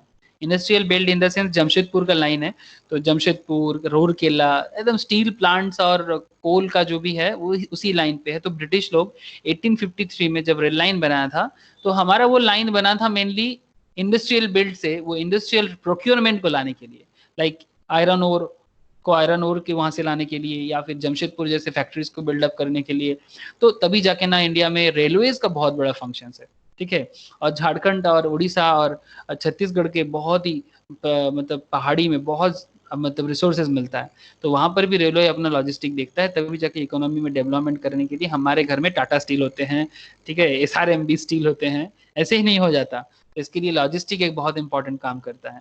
रोडवेज, ठीक है, छोटा छोटा गांव साइड में जब रोडवेज नहीं रहेगा ना, तो सिंपल इंफ्रास्ट्रक्चर है ये, रोडवेज में बड़ा ट्रक घुस पाए, छोटा ट्रक जाने का रास्ता प्लेन सरफेस हो, ठीक है, तब जाके आपका बिजनेस ग्रो हो पाएगा। Origination, transit and destination ports and warehouses मतलब आप लोग समझते हो, गोडाउन को बोलते हैं वेयर हाउसेस, ठीक है। जैसे आपको मैं थोड़ा सा वेयर हाउस के बारे में एक अच्छा एग्जांपल दे सकता हूँ। ये जो आलू और प्याज, ऑनियन जो होता है ना, आलू ऑनियन, ये सब जैसे कि पोटैटो एंड ऑनियंस के बारे में अगर बात करें, ये ना स्टोर में स्टोर किया जाता है, ठीक है, वेयर हाउस किया जाता है, क्योंकि साल भर जो आलू तो उगता नहीं है, एक पर्टिकुलर टाइम होता है पोटैटो बनने का, ऑनियन बनने का। और ऑनियन जहाँ होता है, मेनली ऑनियन होता है मध्य प्रदेश, महाराष्ट्र, नासिक एरिया में, और होता है आपका थोड़ा बहुत राजस्थान में। तो ये मेनली इंडिया का ऑनियन बेल्ट है, और भी अलग अलग जगह में होता है, जैसे बंगाल में भी एक तरह का होता है लेकिन बहुत ज्यादा नहीं। जैसे अगर आलू का बात करें, आलू सबसे ज्यादा होता है वेस्ट बंगाल में एंड बिहार में। उसमें वेस्ट बंगाल में क्वालिटी ऑफ जो पोटैटो का जो क्वालिटी है बड़ा हाई क्वालिटी है, बिहार में प्रोडक्शन बहुत हाई रेंज में होता है, थोड़ा क्वालिटी लो होते हैं। लेकिन यहाँ भी पॉइंट ये है, लेकिन अगर जैसे मानो कि साउथ इंडिया या फिर वेस्टर्न या नॉर्थ इंडिया में उतना पोटैटो प्रोडक्शन नहीं होता, तो सवाल होता है कि तो फिर साल भर तो आलू होता नहीं है, तो फिर ये आलू को सारा साल भर आलू मिलता कैसे है? बेसिकली यही पॉइंट है कि उसको कोल्ड स्टोरेज में वेयर हाउस किया जाता है। तो वो वेयर हाउस किसी ना किसी की ओनरशिप में है। आप लोग अगर वेस्ट बंगाल में हो, अगर आप वेस्ट बंगाल में हो, मैं मुझे हर स्टेट का अली गली तो मुझे नहीं पता, कुछ स्टेट्स का थोड़ा बहुत पता है, लेकिन एक एक एकदम गली चौराहे तो नहीं पता। बंगाल में अगर कभी भी कोई आरामबाग लाइन में जाते हो, हुगली डिस्ट्रिक्ट में आता है आरामबाग, आपका ईस्ट मिदनापुर डिस्ट्रिक्ट, सबसे ज्यादा हुगली डिस्ट्रिक्ट एंड हावड़ा और आरामबाग लाइन में अगर जाओगे ना, तो उस साइड में आपको बहुत ज्यादा कोल्ड स्टोरेज दिखेगा, क्योंकि वहां पर पोटैटो फार्मिंग बहुत होते हैं और वेयर हाउस भी बहुत दिखता है। इसलिए मैं बोल रहा हूँ कि जो लोग बंगाल में हो, प्लीज कभी मौका मिले लॉकडाउन वगैरह ठीक हो जाने के बाद, देखना कि क्या होता है वेयर हाउस में, किस तरह से वेयर हाउस बनता है। बड़ा लार्ज क्वांटिटी, मतलब बहुत बड़ा होता है वेयर हाउस। तो ये गवर्नमेंट का लाइसेंस के साथ होता है। तो ये क्या है वेयर हाउस, मैं क्यों इतना देर से वेयर हाउस के बारे में इतना सारा बातें कर रहा हूँ। आप लोग अगर किसी का घर अगर पोर्ट में है, पोर्ट जैसे कि जहां पर एरोप्लेन या फिर आपका जहाज जो सीप जो होते हैं वो खाली होते हैं, तो जैसे कोलकाता में है, कोलकाता पोर्ट ट्रस्ट बोलता है, तो गंगा किनारे है अपना Khidirpur and garden rich area में पोर्ट का बहुत बड़ा बड़ा गोडाउन बना हुआ है। क्यों? जहाज जो है वो बेसिकली इंटरनेशनल बिजनेस जो होते हैं वो आता है, फिर पोर्ट में वेयर हाउस होता है, वेयर हाउस होके वो सब चीज बाद में दूसरे दूसरे जगह के लिए निकलते। तो ये सब क्या हो गया, auxiliaries and aids to trade. अगर कोई कंट्री प्रॉपर लेवल में ये सब चीज नहीं बना पाता, ठीक है, जहाज है पर पोर्ट नहीं है, पोर्ट है पर माल खाली करने का वेयर हाउस नहीं है, तो फिर क्या होगा। ये सब बेसिक बेसिक फैसिलिटीज है। जैसे करेंटली एक प्रॉब्लम में हम लोग जूझ रहे हैं कि हमारे यहाँ पर हॉस्पिटल्स है, लेकिन जितना लोग है उसके हिसाब से बेड नहीं है। आपको ऐसे भी पता होगा गवर्नमेंट हॉस्पिटल्स में, प्राइवेट हॉस्पिटल्स में तो गिने चुने लोग ही जा पाते हैं, हर कोई नहीं जा पाता। गवर्नमेंट और प्राइवेट हॉस्पिटल्स बड़ा महंगा भी है, लेकिन गवर्नमेंट हॉस्पिटल्स वहाँ पर बेड सफिशिएंट नहीं है। और बेड सफिशिएंट ना होने के कारण अभी जैसे ही ये कोविड आया, कोविड आने के बाद जो भी बाहर से आ रहे हैं उनको रखने का जगह चाहिए, उनको 14 डेज का क्वारंटाइन करने का जगह चाहिए। अब कोई बोलेगा सर सरकार को थोड़ी ना पता था कि क्वारंटाइन करना पड़ेगा, चलो ये मैं मान लेता हूँ, लेकिन नॉर्मल डे पे भी ना, आप कभी कोलकाता में, अगर मैं बात करूँ कोलकाता या फिर वेस्ट बंगाल में, कोलकाता में एक हॉस्पिटल है सरकारी लेवल पे, आरजी कौर, नॉर्थ कोलकाता में श्याम बाजार में है। अगर आप मेडिकल कॉलेज में जाते हो जो सेंट्रल कोलकाता में है, अगर आप साउथ में जाते हो SSKM में, ठीक है, अगर आप सेंट्रल कोलकाता में चित्तरंजन कैंसर हॉस्पिटल में जाते हो, जो लोग यहाँ के हैं वो कनेक्ट जरूर कर सकता है।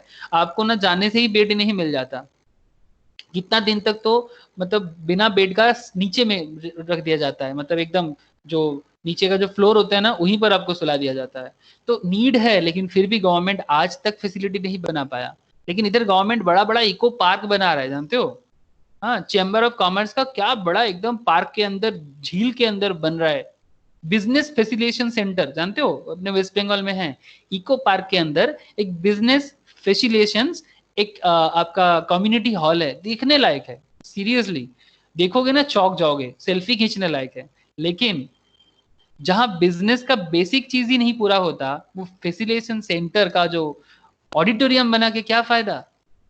वेस्ट बंगाल गवर्नमेंट कुछ दिन पहले रास्ते में बैनर लगाया था, बंगाल लीड्स, किसमें, बिजनेस पे, बंगाल लीड्स। हाँ सीरियसली, सिर्फ बैनर लगा के थोड़ी ना कोई नंबर 1 हो सकता है। रियलिटी सबको पता है। मैं आपको आपके साथ एक डेटा शेयर किया था इकोनॉमिक्स क्लास में कि वेस्ट बंगाल का करंट जो सिचुएशन है वो ऑल इंडिया रैंकिंग में 24th पोजीशंस में आते हैं, जो बिलो नेशनल एवरेज है। और आपको देख के भी वही उस बार वो भी हुआ था, ठीक है। मैं भी बहुत मतलब दिल का मैं बंगाली हूँ और ओरिजिनल भी मैं बंगाली हूँ। बंगाल का खराबी मुझे भी नहीं दिख पाता, लेकिन जो सच्चाई है उससे मुंह कैसे मोड़ ली। सच्चाई से मुंह नहीं मोड़ सकते। जो बिहार से हो, बिहार का हकीकत कुछ और ही है, और सरकार कुछ कर रहा है, कोशिश में है, लेकिन सिचुएशन वैसा नहीं है जैसा होना चाहिए। तो मेरा कहने का मतलब एकदम सिंपल है कि बिजनेस फैसिलिटेशंस करने के लिए auxiliaries and aids to trade होना चाहिए, provide logistic support to the business. तो ये सब जरूरी है बिजनेस को बनाने के लिए। अगर लॉजिस्टिक प्रॉपर लेवल पे नहीं रहेगा तो कैसे होगा। दूसरा पॉइंट पे आते हैं। मेरा थोड़ा बुरा आदत है, कभी कभी एक पॉइंट पे कुछ ज्यादा स्टोरी बोल देता हूँ, लेकिन इसके लिए मैं कभी कभी सॉरी फील करता हूँ। कभी कभी लगता है नहीं जरूरी भी है, लेकिन फिर टाइम का भी ख्याल रखना पड़ता है। ओके, बिजनेस इंक्यूबेटर्स, प्लीज ध्यान देना, another interesting point, business incubator. जैसे फ्रेट फॉरवर्ड एक पॉइंट था बिजनेस फैसिलिटेशंस के लिए। पॉइंट ऑफ कॉन्ट्रैक्ट पढ़ रहे हैं ना हम लोग, पॉइंट ऑफ कॉन्ट्रैक्ट क्या क्या हो सकता है। फर्स्ट में हम लोग पढ़े फ्रेट फॉरवर्डर, बिजनेस करने के लिए इनका होना बहुत जरूरी है। बिजनेस इंक्यूबेटर में आते हैं, helps create a grow your young businesses, helps create and grow young business by providing them with necessary support and financial technical service. And business accelerator helps a budding business quickly launch a product and put it in the first lane of commercial success. ऐसा चीज तो currently आपको सिर्फ 2 ही city में मिलेगा, एक का नाम है बैंगलोर, दूसरे का नाम है हैदराबाद। ऐसा काइंड ऑफ फैसिलिटीज, ये बिजनेस इंक्यूबेटर, इंक्यूबेटर मतलब समझते हो ना, इंक्यूबेटर मतलब ये हॉस्पिटल में आप लोग ये वर्ड सुने होंगे इंक्यूबेटर। कभी भी कोई भी बच्चा जब अपने माँ के कोख से निकलते हैं तो अगर वो इमैच्योर आता है ना, मानो कि नॉर्मली मुझे जितना पता है कि 9 महीने 10 महीने में एक बच्चा मैच्योर होकर अपने माँ के कोख से निकलते हैं, उसके बाद लेकिन अगर मानो कोई 6 मंथ्स 7 मंथ्स में निकल जाता है ना, कभी कभी कुछ प्रॉब्लम होते हैं, उसको प्रॉब्लम बताते हैं या क्या बताते हैं मुझे एग्जैक्टली नहीं पता, बट ऐसा होता है कि वो बच्चा मैच्योर होने से पहले माँ के कोख से निकल जाते हैं, तो वो बच्चा इमैच्योर होते हैं तो उसको ना इंक्यूबेटर में रखा जाता है, निगरानी में रखा जाता है, एक स्पेशल काइंड ऑफ ग्लास का एक घर बना के, ठीक है, उसको अलग से रखा जाता है और उसको धीरे धीरे उसको बचाने का कोशिश किया जाता है, उसको ग्रो करने का कोशिश किया जाता है। तो यहाँ पर बिजनेस इंक्यूबेटर का मतलब वही है कि न्यू बिजनेस फॉर्म करने के लिए एक इंक्यूबेटर पैटर्न होना चाहिए हर एक स्टेट में, हर एक डिस्ट्रिक्ट में, हर एक म्यूनिसिपल कॉर्पोरेशन में, हर एक पंचायत ऑफ गाँव का पंचायत में। इंडिया में नहीं है ऐसा। एक मूवी आया था, बड़ा सिनेमैटिक मूवी था, बट मुझे बहुत अच्छा लगता है, साउथ का मूवी है, आप लोग जरूर देखे होंगे कोई आपका नाम है उनका रजनीकांत का, मूवी का नाम शिवाजी द बॉस। हाँ, Shivaji the boss. Shivaji the boss में साउथ इंडिया में, हाँ साउथ इंडिया में किस तरह से बहुत फास्ट दिखाता है साउथ का मूवी, ऐसा लगता है कि एक्शन मूवी है, लेकिन बहुत मतलब जैसे साउथ इंडिया रियल में करता है ना compare to any parts of India, ठीक है, नॉर्थ इंडियन तो बस मारपीट करते करते खत्म हो जाएगा, ठीक है, जात पात, हाँ पार्टी पॉलिटिक्स, हाँ हम लोग बड़े बिरादरी का तुम छोटे बिरादरी का, हाँ ऐसा करते करते नॉर्थ इंडिया खत्म हो जाएगा। नॉर्थ इंडिया में इसलिए कुछ नहीं बन पाया, लेकिन साउथ इंडिया का एक चीज है, वो लोग जेन्युइन लेवल पे ना कुछ करने का कोशिश करता है, इंडियन भी है और ग्लोबल भी है। हाँ आज भी देखो लड़की लोग साड़ी पहनना पसंद करते हैं, और जो भी इंडियन ड्रेस है, मैं ये नहीं बोलूंगा साड़ी जरूरी है पहनना, बट जो भी इंडियन ड्रेसेस है वो पूरा फॉलो करते हैं और पूरा अपना काम और अपना इवन जरूरत से इंग्लिश भी बहुत बोल लेते हैं। क्यों? सिर्फ वर्किंग के लिए। हमारे नॉर्थ इंडियन कल्चर कैसे जानते हो, नॉर्थ एंड ईस्ट इंडिया में यहाँ पर अगर कोई थोड़ा इंग्लिश बोल दिया तो खुद को बड़ा समझने लगता है। अरे भाई इंग्लिश बोलने से कुछ नहीं होगा, इट्स जस्ट अ लैंग्वेज। आपको अगर कुछ करना है ना, आप कुछ करो, अपना प्रोडक्ट बनाओ, अपना सर्विस बनाओ, उसको बेचो। सिर्फ ओनली इंग्लिश स्पीकिंग से क्या हो जाएगा? ठीक है, बीपीओ कॉल सेंटर पे नौकरी कर लेना, इससे ज्यादा कुछ नहीं होगा। लेकिन साउथ इंडिया सिर्फ बीपीओ कॉल सेंटर पे नौकरी नहीं करता, वो बीपीओ कॉल सेंटर बनाते भी है और बड़े बड़े टेक्नोलॉजिकल कंपनीज को इंडिया में बनाते भी है और इंडिया में दूसरा बाहर का कंपनी को लाने मतलब आने के लिए उनके वहां पर मजबूर भी करते हैं। क्यों? क्योंकि उन्होंने एक प्रॉपर लेवल में ना इंक्यूबेटर सेंटर बना के रखा है। हमारे यहाँ पर गली चौराहे में केक का शॉप होते हैं, हाँ मोंजिनीज, मिया मोरे, या फिर और भी कुछ कुछ नाम है, हाँ अपर क्रास्ट, क्या क्या नाम होता है मुझे नहीं पता इतना, लेकिन वहां पर ना गली चौराहे में ना आपको एक छोटा छोटा इंजीनियरिंग शॉप दिख जाएगा, सॉफ्टवेयर डेवलपमेंट का एक दुकान दिख जाएगा गली गली में, ठीक है, हर एक बिल्डिंग के अपार्टमेंट के नीचे। कोई भी गए होंगे तो जरूर पता होगा उनको। तो ये एक प्रॉपर लेवल पे कोशिश किया कंपेयर टू नॉर्थ इंडिया। मैं ये नहीं बोलूंगा कि साउथ इंडिया बहुत डेवलप है, but compare to north and east India, south India सच में अच्छा है। और इंडिया का हर एक डेवलपमेंट इंस्टीट्यूशंस, कॉलेजेस वगैरह साउथ इंडिया में ही दिखेगा आपको, ठीक है। हमें वो मॉडल फॉलो करना चाहिए, लेकिन हम लोग नहीं करेंगे ना, यही मुश्किल है हम लोगों का। हम किसी और से सीखना पसंद नहीं करते और अपने से तो बिल्कुल नहीं। हमको अगर कोई हम लोग को आके कोई बोले भाई इंग्लिश बोल दे, हम लोग बड़ा खुश हो जाते हैं। क्यों? ब्रिटिश का भाषा बोलने में हमें बड़ा प्राइड फील होता है, लेकिन हमें कोई बोल दे भाई थोड़ा तेलुगु सीख ले, अरे तेलुगु सीखेगा तो आंध्र प्रदेश के साथ बिजनेस डेवलपमेंट कर सकता है, कन्नड़ सीखेगा तो कर्नाटका के साथ बिजनेस डेवलपमेंट कर सकता है, वहां का लोकल लोगों के साथ कनेक्शन बढ़ा सकता है, तमिल सीखेगा तो तमिलनाडु के साथ कनेक्शन बढ़ा सकता है, क्योंकि लोकल लैंग्वेज में कोई भी इंसान बहुत फ्रेंडली होते हैं, लेकिन we are not ready to do that. क्यों? छोटा हो जाएंगे, उसका लैंग्वेज हमको सीख के क्या। लेकिन ब्रिटिश आके बोल दिया ना भाई हमारा लैंग्वेज सीखो, वो तो मार मार के सिखाया हमें, ब्रिटिश तो हमें मार मार के सिखाया ताकि हम उनका काम कर सके। We are very proud for that. लेकिन हमें कोई इंडियन लैंग्वेज सीखने को बोले तो हमें प्राउड नहीं फील होता, उल्टा हमें खराब लगता है, हम उनका लैंग्वेज सीखेंगे। लेकिन आपको बता दूं कि जो भी एक्टर एक्ट्रेसेस ज्यादा लैंग्वेज जानते हैं, जो भी बिजनेसमैन ज्यादा लैंग्वेज जानते हैं, चाहे देश स्पेशली अपने इंडिया का ही, तो फिर ना वो ज़्यादा कनेक्शन बढ़ा सकते हैं, वो हर जगह में पॉपुलर होते हैं, हर जगह में पॉपुलर होते हैं, कनेक्शन बढ़ा सकते हैं, और सच बोलूँ तो बिजनेस इंक्यूबेटर भी कर सकते हैं। आई होप कि आपको समझ में आ रहा है। तो हमारे देश में हर एक डिस्ट्रिक्ट में, स्टेट में बिजनेस इंक्यूबेटर बहुत ज़रूरी है। Please try to understand. Recently CA institute ने एक ऐसा प्रोग्राम लॉन्च किया, मैं आपको बता दूँ, बिजनेस इंक्यूबेटर।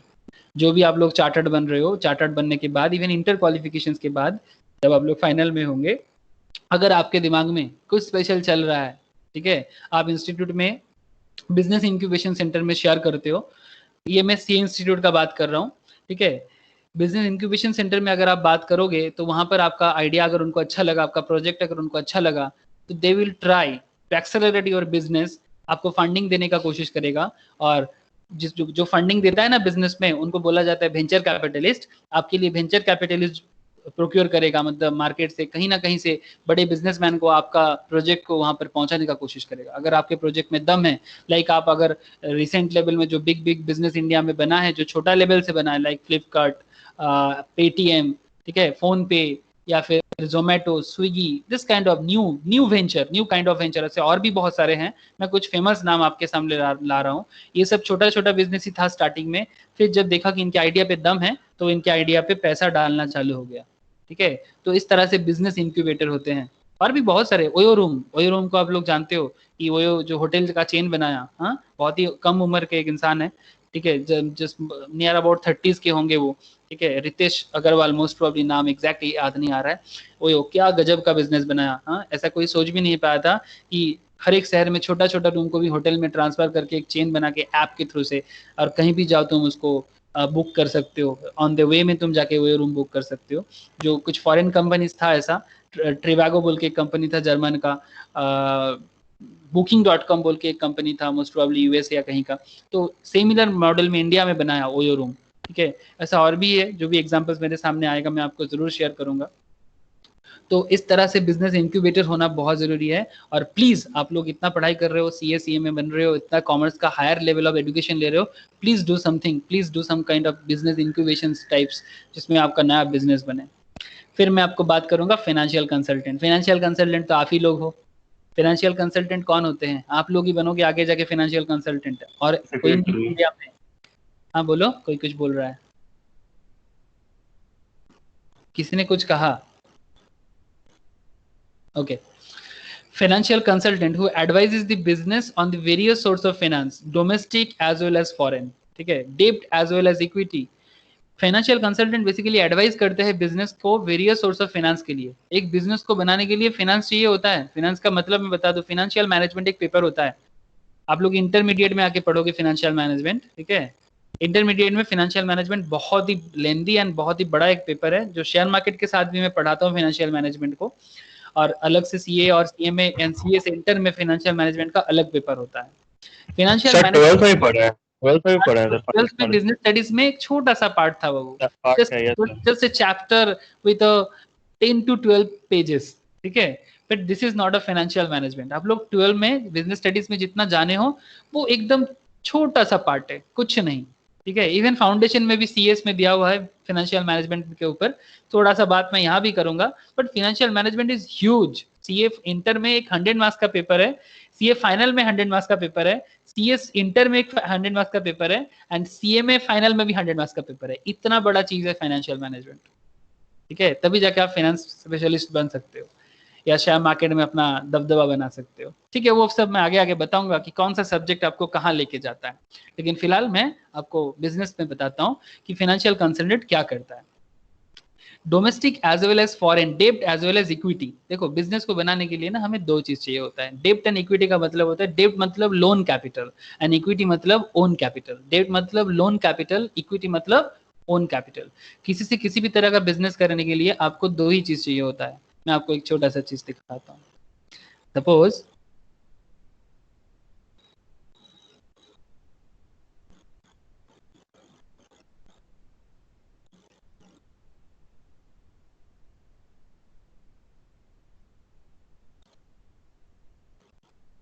जैसे कि आपको अगर बिजनेस बिल्डअप करना होता है, तो आप क्या करते हो,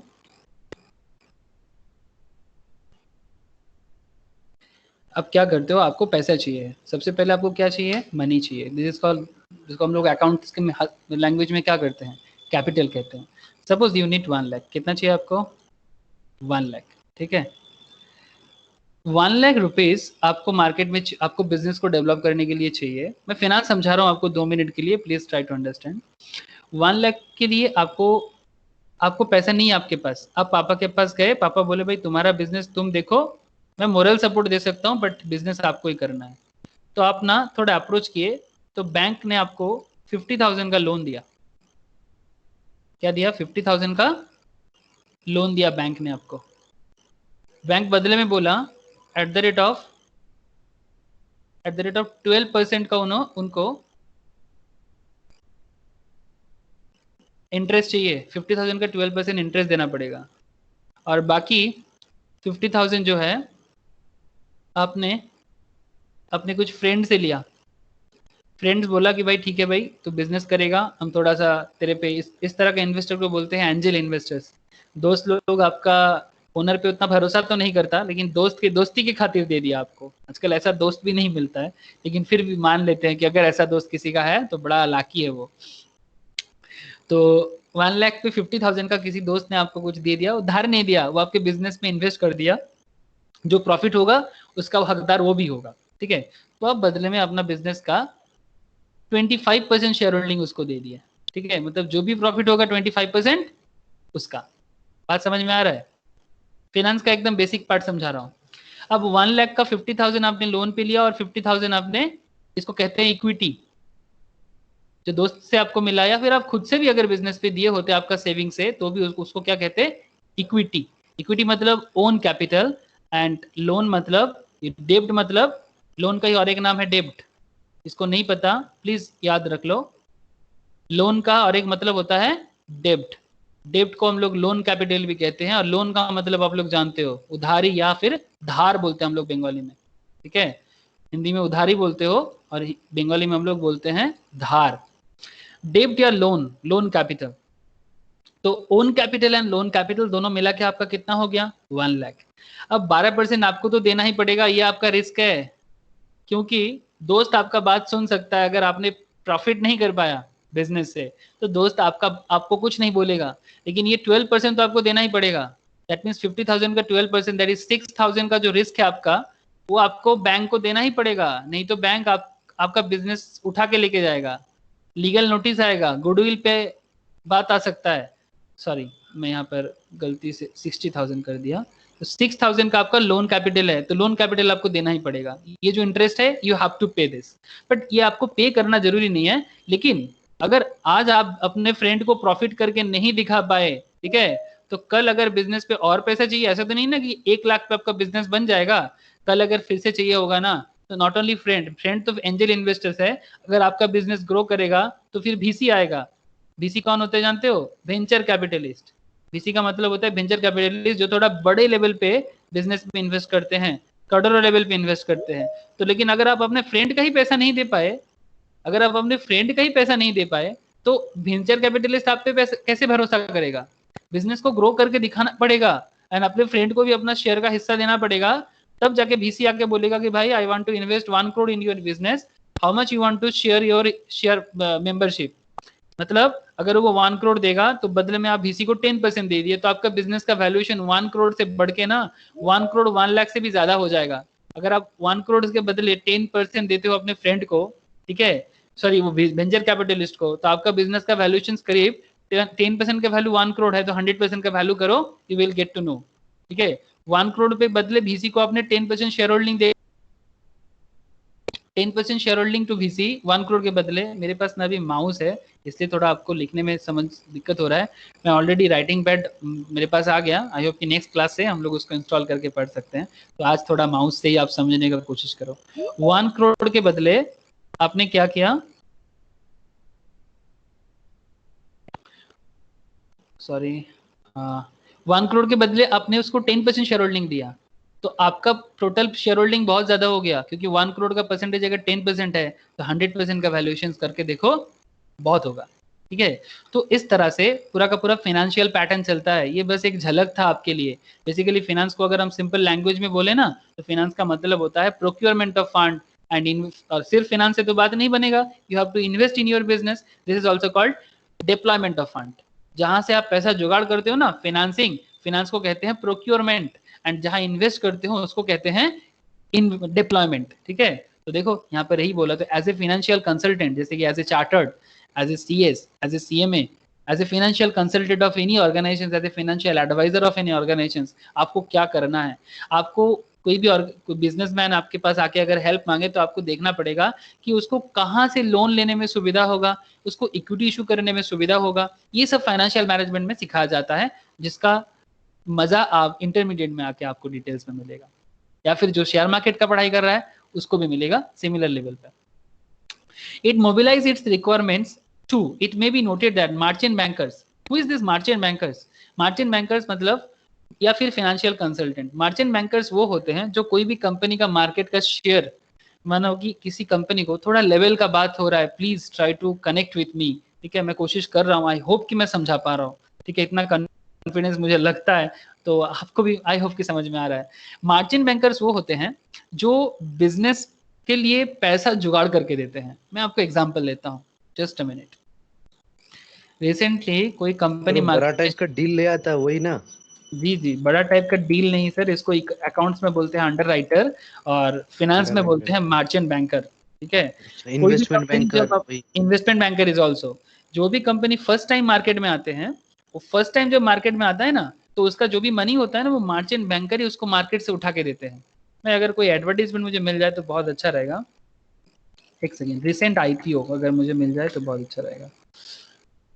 सर एसबीआई कार्ड का आईपीओ निकला था। हाँ, recent IPO, IRCTC SBI card, recent IPO, ये तो एक सेकंड, इकोनॉमिक टाइम्स में आई होप के मिल जाएगा। कोई भी कंपनी जब आईपीओ लाता है, ये भी आप लोगों का पार्ट है ये इस चैप्टर का, आईपीओ का मतलब होता है इनिशियल पब्लिक ऑफरिंग। ये सारा का सारा मैटर शेयर मार्केट रिलेटेड है, लेकिन मैं यहाँ पर क्योंकि बिजनेस नॉलेज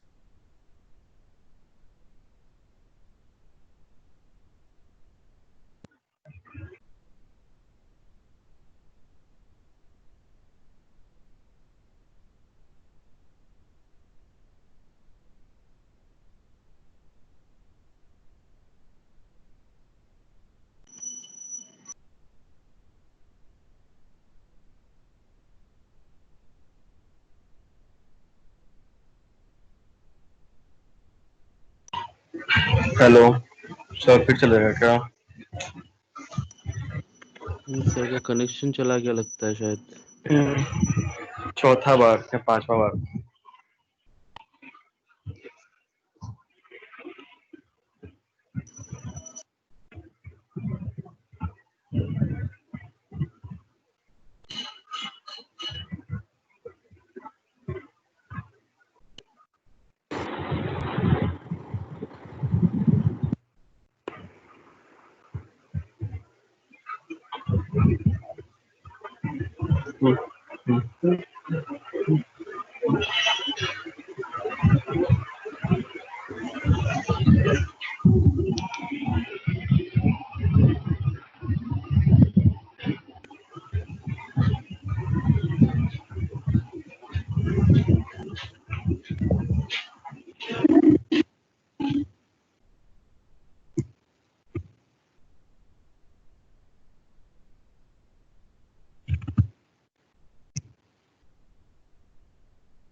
हेलो भाई, आवाज आ रहा है? हेलो।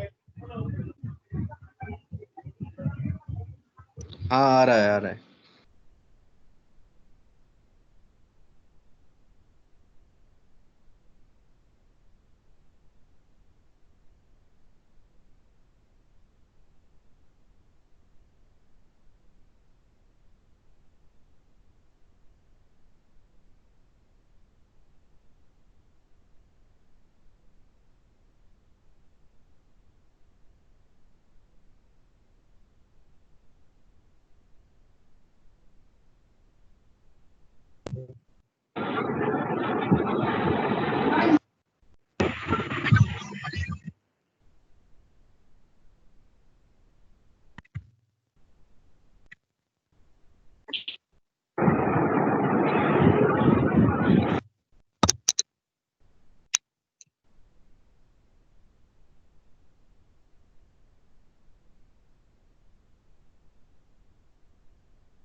मृत्युंजय, तुम कहाँ से हो?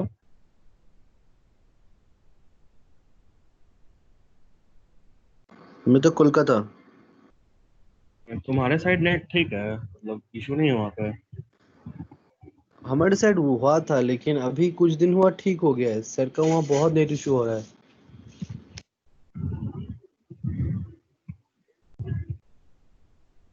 तुम कहाँ से हो? पटना।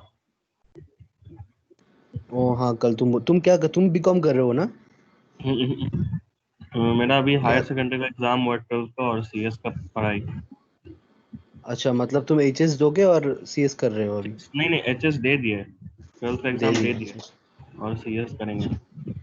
मतलब कॉलेज बीकॉम अलग से कर रहे हो या फिर सीएसई कर रहे हो?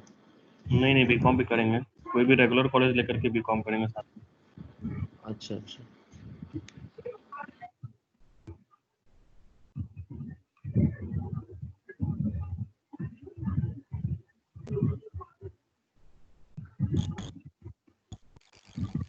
आपके सर। हेलो। हाँ सर। हाँ सर। फिर से अभी बात कर रहा था ऑपरेटर से, बोल रहा है काम चल रहा है, पेड़ गिरा हुआ है जहाँ जहाँ पर आज छोड़ दीजिए सर। नहीं छोड़ना नहीं है, चलो ना देखते हैं और बहुत डिस्टर्ब हो रहा है लाइन। सर अब छोड़ दीजिए। क्यों, और 10 मिनट पढ़ लेता ना, उसके बाद छोड़ देते। ठीक एक है। थोड़ा सा ठीक है, कंप्लीशन ठीक में तो है पहुंचे, नहीं तो सर। हाँ रिकॉर्डिंग भी तो एक कैसा हो जाएगा, थोड़ा हाँ कंप्लीशन पे सर, ठीक। पहुंचे। ठीक है, थोड़ा कंप्लीट कर लेते हैं, थोड़ा सा सर बहुत। रिकॉर्डिंग को एडिट कर दिया सर, मतलब बीच से ट्रिम कर दीजिएगा तो फिर सर हाँ आपका हाँ, वो इशू ट्रिम कर देंगे तो थोड़ा बहुत ये हो जाएगा। ठीक हो ठीक है, जाएगा। एटलीस्ट थोड़ा सा कंप्लीशन में पहुंचने दो। हाँ आई हाँ। होप कि और 2-3 दिन ऐसा जाएगा, फिर ठीक हो जाएगा। होप नहीं, गारंटी हो जाएगा। नहीं तो मैं दूसरा किसी कंपनी से बात कर रहा हूँ। ठीक। फिर से कोई बाहर चला गया है। हाँ सर, पेशेंस खो गया सर। फिर से पेशेंस। सर आप चले गए थे तो ये सीए मैं सीए पूरा में क्लास। ये सबसे बड़ा चीज है कि अगर सीए बनना है, सीए में बनना है, तो सबसे इम्पोर्टेंट जो चाहिए वो है पेशेंस। बाकी कितना भी नॉलेज आपको हो जाए फर्क नहीं पड़ता। तो ये पेशेंस का टाइम है। धैर्य से दुनिया का हर एक चीज हासिल हो सकता है सर। हम ये मैं नहीं बोल रहा हूँ, बहुत बड़े बड़े लोग बोलते हैं। ओके, एक मिनट, कहाँ गायब हो गया? अच्छा, मैं मार्चेंट बैंकर पे बात कर रहा था ना। ठीक है। अच्छा, मुझे आईपीओ हाँ लिस्ट सर। अभी नहीं मिल रहा है, मैं आईपीओ लिस्ट बाद में ढूंढूंगा तो दिखाऊंगा आप लोगों को। तो बस थोड़ा सा मार्जिन, आईआरसीटीसी का खोल लीजिए या फिर एसबीआई आईपीओ। वो एडवर्टाइजमेंट ओपन होने में टाइम लग जा रहा है नेटवर्क के कारण, समझ रहे हैं ना। अच्छा अच्छा। Merchant banker, sir merchant bank के साथ अंडरराइटर भी थोड़ा समझा देना सर, वो कुछ एक कल ही पढ़ रहा चीज था समझ में नहीं आया। एक ही चीज है, मैं बता दूंगा बाद क्या में। वो लोग बोल रहे थे क्या पैसा देता है जो कंपनी का अगर इनका 90% काम क्या होता है ना, रिकवरी नहीं जैसे होता आपको है। कुछ एग्जांपल दिख रहा होगा आप लोगों को? नहीं, नहीं नो सर, सर, स्क्रीन कुछ शो नहीं नहीं हो हो रहा रहा है। है। एक सेकेंड, सर एक क्वेश्चन था सर। बोलो। सर क्या को मैंने कल पढ़ रहा था, उस समझ में नहीं आया कि कोई 90% अगर कंपनी आईपीओ लाया तो उस 90% रिकवरी नहीं हुआ तो अंडरराइटर्स क्या कुछ करेगा, ऐसा कुछ पढ़ रहा था, वो क्या करते हैं समझ में नहीं आया। अंडर को बाकी अमाउंट देके उसको परचेस करना चाहिए होता है। अगर अच्छा, मानो मतलब आईपीओ लॉन्च किया तो कोई कंपनी, देखो ना मैं समझाता हूँ, सुनो ध्यान से सुनो, समझ में आ जाएगा। देखो ये कुछ ठीक है सर। कंपनीज है, दिख रहा है, merchant bankers in India, SBI capital, हाँ Punjab national bank, bank of Maharashtra, IFCI financial service limited, Karur Vysya bank, state bank of Bikaner and Jaipur, ये तो गवर्नमेंट लेवल पे काम करते ही हैं। इसके अलावा और भी मर्चेंट बैंकर्स है, देखो यहाँ पर सेबी का भी लिस्टेड दिया हुआ है, ठीक है। कौन कौन मर्चेंट बैंकर्स बन सकते हैं? नॉर्मली मैक्सिमम बैंक, और नॉट ओनली बैंक छोड़ के और भी कंपनीज है जो मर्चेंट बैंकर का काम इंडिया में करता है। एक आईपीओ दिखाने से अच्छा हो जाता, एसबीआई आईपीओ दिखा देते, SBI card IPO.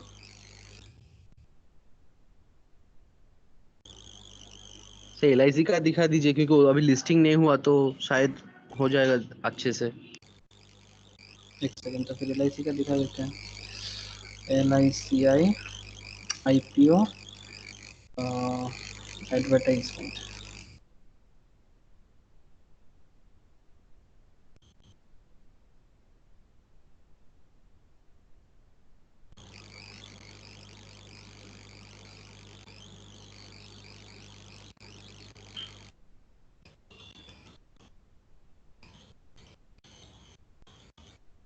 LIC IPO, वो तो एडवर्टाइजमेंट तो दिखाता है, नहीं दिखा रहा है यहाँ पर आज।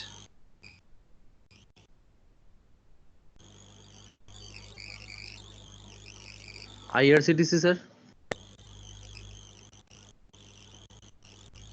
अच्छा ठीक है, आज नहीं तो कल दिखा देंगे, उसमें क्या जल्दी है, कोई दिक्कत नहीं, छोड़ो।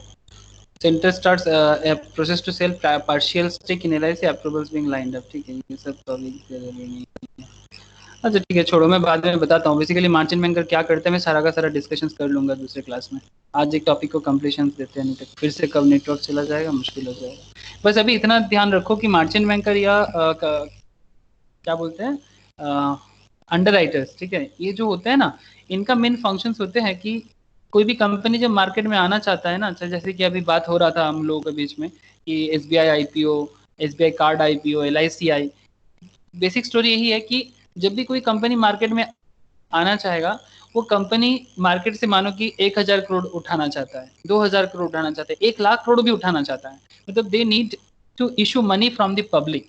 और ये मर्चेंट बैंकर या फाइनेंशियल कंसल्टेंट या फिर अंडरराइटर्स, जो भी नाम दो, इनका काम होता है कि उनका ये पूरा का पूरा जो कनेक्शन, मतलब पैसा पब्लिक से उठाने का जो रेस्पॉन्सिबिलिटीज है, इसको मार्केट से वो उठा के देगा। बेसिकली उसके बदले अगर 1,00,000 करोड़ उठा के देगा, इसका पूरा का पूरा पैटर्न, सिस्टम, लीगलिटी सब कुछ फॉलो करके इनका काम है पैसा उठा के कंपनी को देना कैपिटल के हिसाब से, और बदले में ये क्या लेता है, कमीशन लेता है।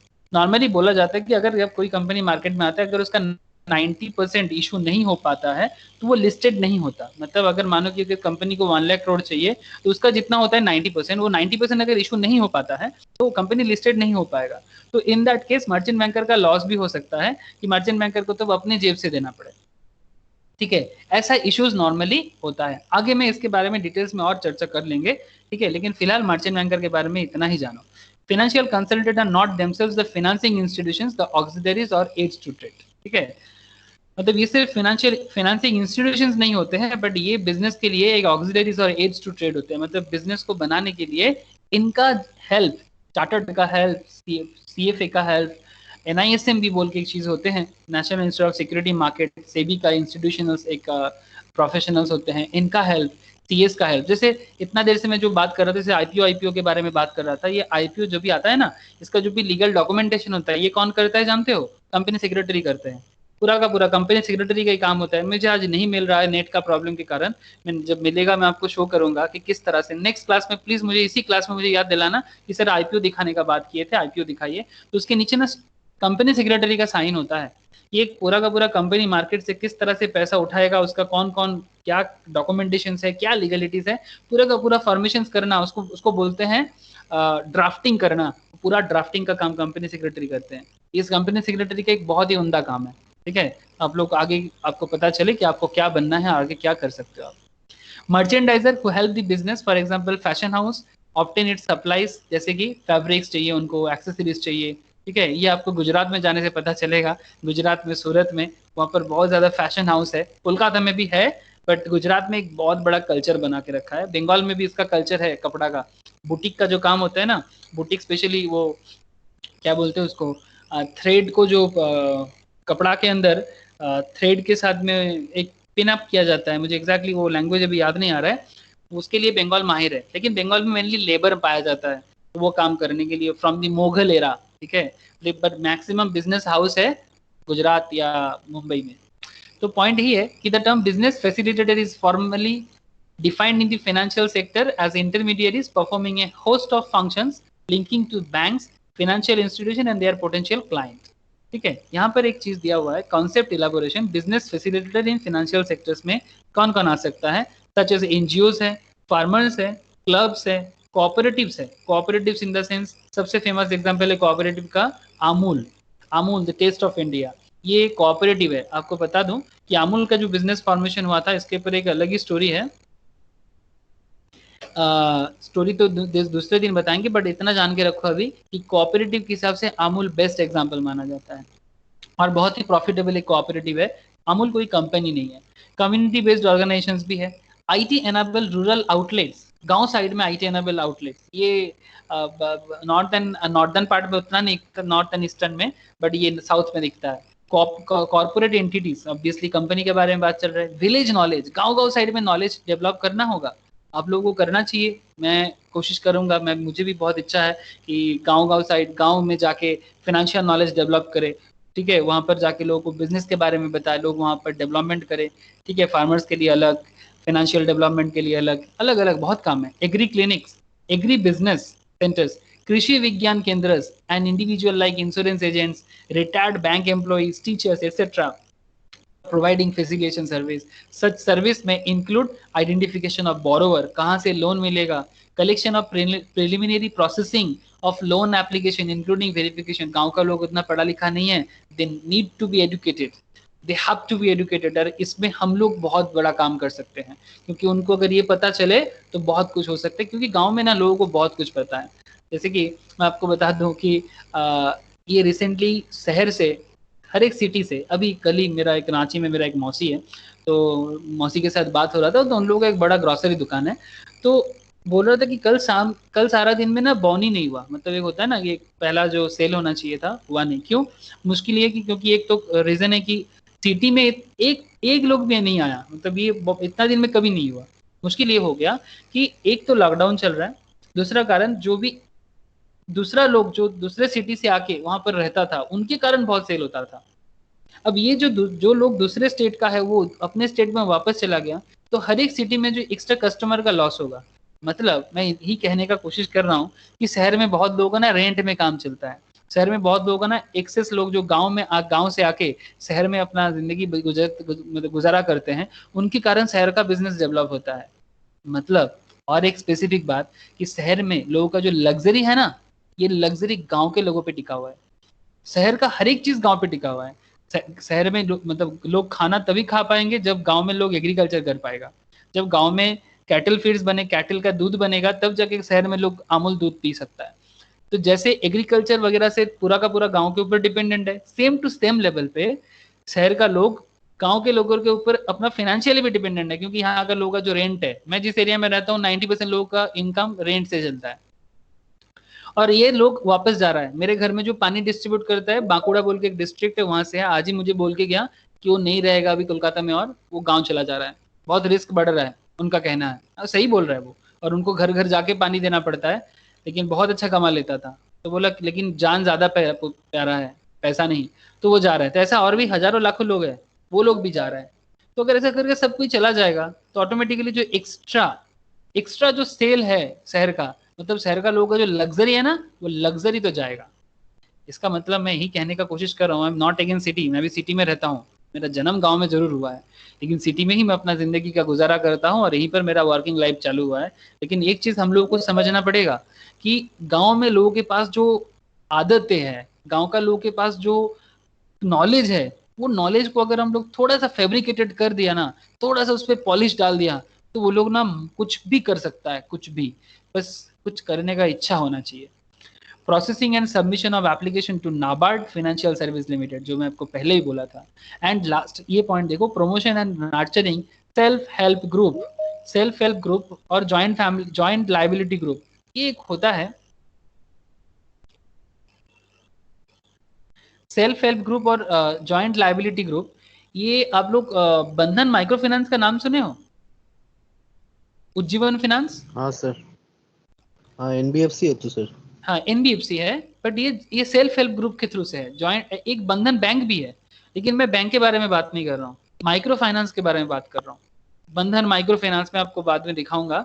बंधन micro finance, Ujjivan small micro finance, ये लोग क्या करता है ना, एक लोकल एरिया में जाके, स्पेशली लेडीज लोग के बीच में ज्यादा काम करते हैं ये लोग। कि मानो कि कुछ लेडीज लोग हैं, जैसे आप लोगों को पता होगा, कपड़ा का काम करते हैं लेडीज लोग, पापड़ वगैरह का काम करते हैं, भुजिया तलने का काम करते हैं। तो इनका ना एक अपना बिजनेस का हब होता है। जैसे हैंडीक्राफ्ट का काम करते हैं, शहर में जो हैंडीक्राफ्टेड बिकता है, तो ये लोग क्या करते हैं, इनको ना बिजनेस को करने के लिए लोन चाहिए होता है। अब वो लोन कहाँ से मिलेगा? ये माइक्रो फाइनेंस ग्रुप से मिलता है, सेल्फ हेल्प ग्रुप से। तो एक टीम में अगर उनका 10 जन है ना, तो एक ग्रुप का लीडर होगा, ठीक है। तो वो जो ग्रुप लीडर है, जॉइंट लाइबिलिटी ग्रुप हो गया ना, तो मानो कि उनके ग्रुप को 5 लाख रुपया दिया गया। अब ग्रुप का लीडर का लाइबिलिटी है कि सब प्रॉपरली सबको लोन चुकता करे। अगर कभी भी कोई एक जन लोन नहीं दे पाया, ठीक है, तो बाकी गांव वाले को, जो उनका जो ग्रुप में जो लोग है ना, वो उनको नहीं छोड़ेगा। क्यों? क्योंकि अगर एक जन डिफॉल्टर बनेगा ना, तो बाद में बाकी किसी को लोन नहीं मिलेगा। इसलिए वो अपना सोसाइटी का लोग ही सोसाइटी को नहीं छोड़ता है, ठीक है। कैसे भी करके देना ही पड़ेगा, नहीं तो ग्रुप बहुत मुश्किल हो जाएगा। और ये सिस्टम बहुत अच्छा काम करता है, तभी जाके गांव साइड में जो भी इकोनॉमिकल डेवलपमेंट हुआ है, इसके कारण ये सेल्फ हेल्प ग्रुप, ये बंधन micro finance companies, Ujjivan micro finance companies जैसे बिजनेस बहुत डेवलप हुआ है। बांग्लादेश में एक फेमस नोबेल लॉरेट है, मोहम्मद यूनुस खान बोल के, जिनको 2010 के आसपास में नोबेल मिला था, ठीक है, सिर्फ यही काम करने के लिए कि बांग्लादेश में रिवोल्यूशन ला दिया उन्होंने, रिवोल्यूशन ला दिया, यही self help group and micro finance system के थ्रू से। प्लीज ट्राई टू अंडरस्टैंड, जब तक गांव का इकोनॉमी नहीं सुधरेगा, इंडियन इकोनॉमी नहीं सुधरेगा। और तब तक job, micro corporate sectors, hi fi level of anything, कुछ भी नहीं बचेगा। ऊपर से अभी तो ये कोरोना के कारण पूरा ग्लोबली क्या हुआ है, प्लीज आप लोग समझो। Post sanction monitoring and hand holding of self help group, joint liability group etcetera. मतलब इस तरह से हम लोग अलग अलग लेवल में बिजनेस को फैसिलिटेशन दे सकते हैं। Government as a business facilitator बहुत अच्छा काम करते हैं, जिसमें हम लोग ऑलरेडी कुछ पॉइंट डिस्कशंस कर चुके हैं। We have seen the government policy is powerful and pervasive detriment of business activity. There is barely any sphere of business and commerce that is not affected by government policy. ऐसा कोई जगह नहीं है जो government policy पे depend ही नहीं करता, हर एक चीज गवर्नमेंट पॉलिसी पे डिपेंड करता है, ठीक है। उसमें इंश्योरेंस भी आ जाता है। Union government enacted the Industries Development and Regulation Act. IIDI entrusted the government with the responsibility of ushering in economic development via industrialization in India. ठीक है, गवर्नमेंट जब तक इंडिया में इंडस्ट्रियलाइजेशन नहीं करेगा, तब तक कुछ नहीं होगा। पूरा का पूरा कंट्रोलिंग गवर्नमेंट के हाथ पे ही होते हैं। जैसे कल मैं अब एक स्टेटस लगाया था, आप लोग देखे होंगे, CSR के ऊपर, corporate social responsibilities.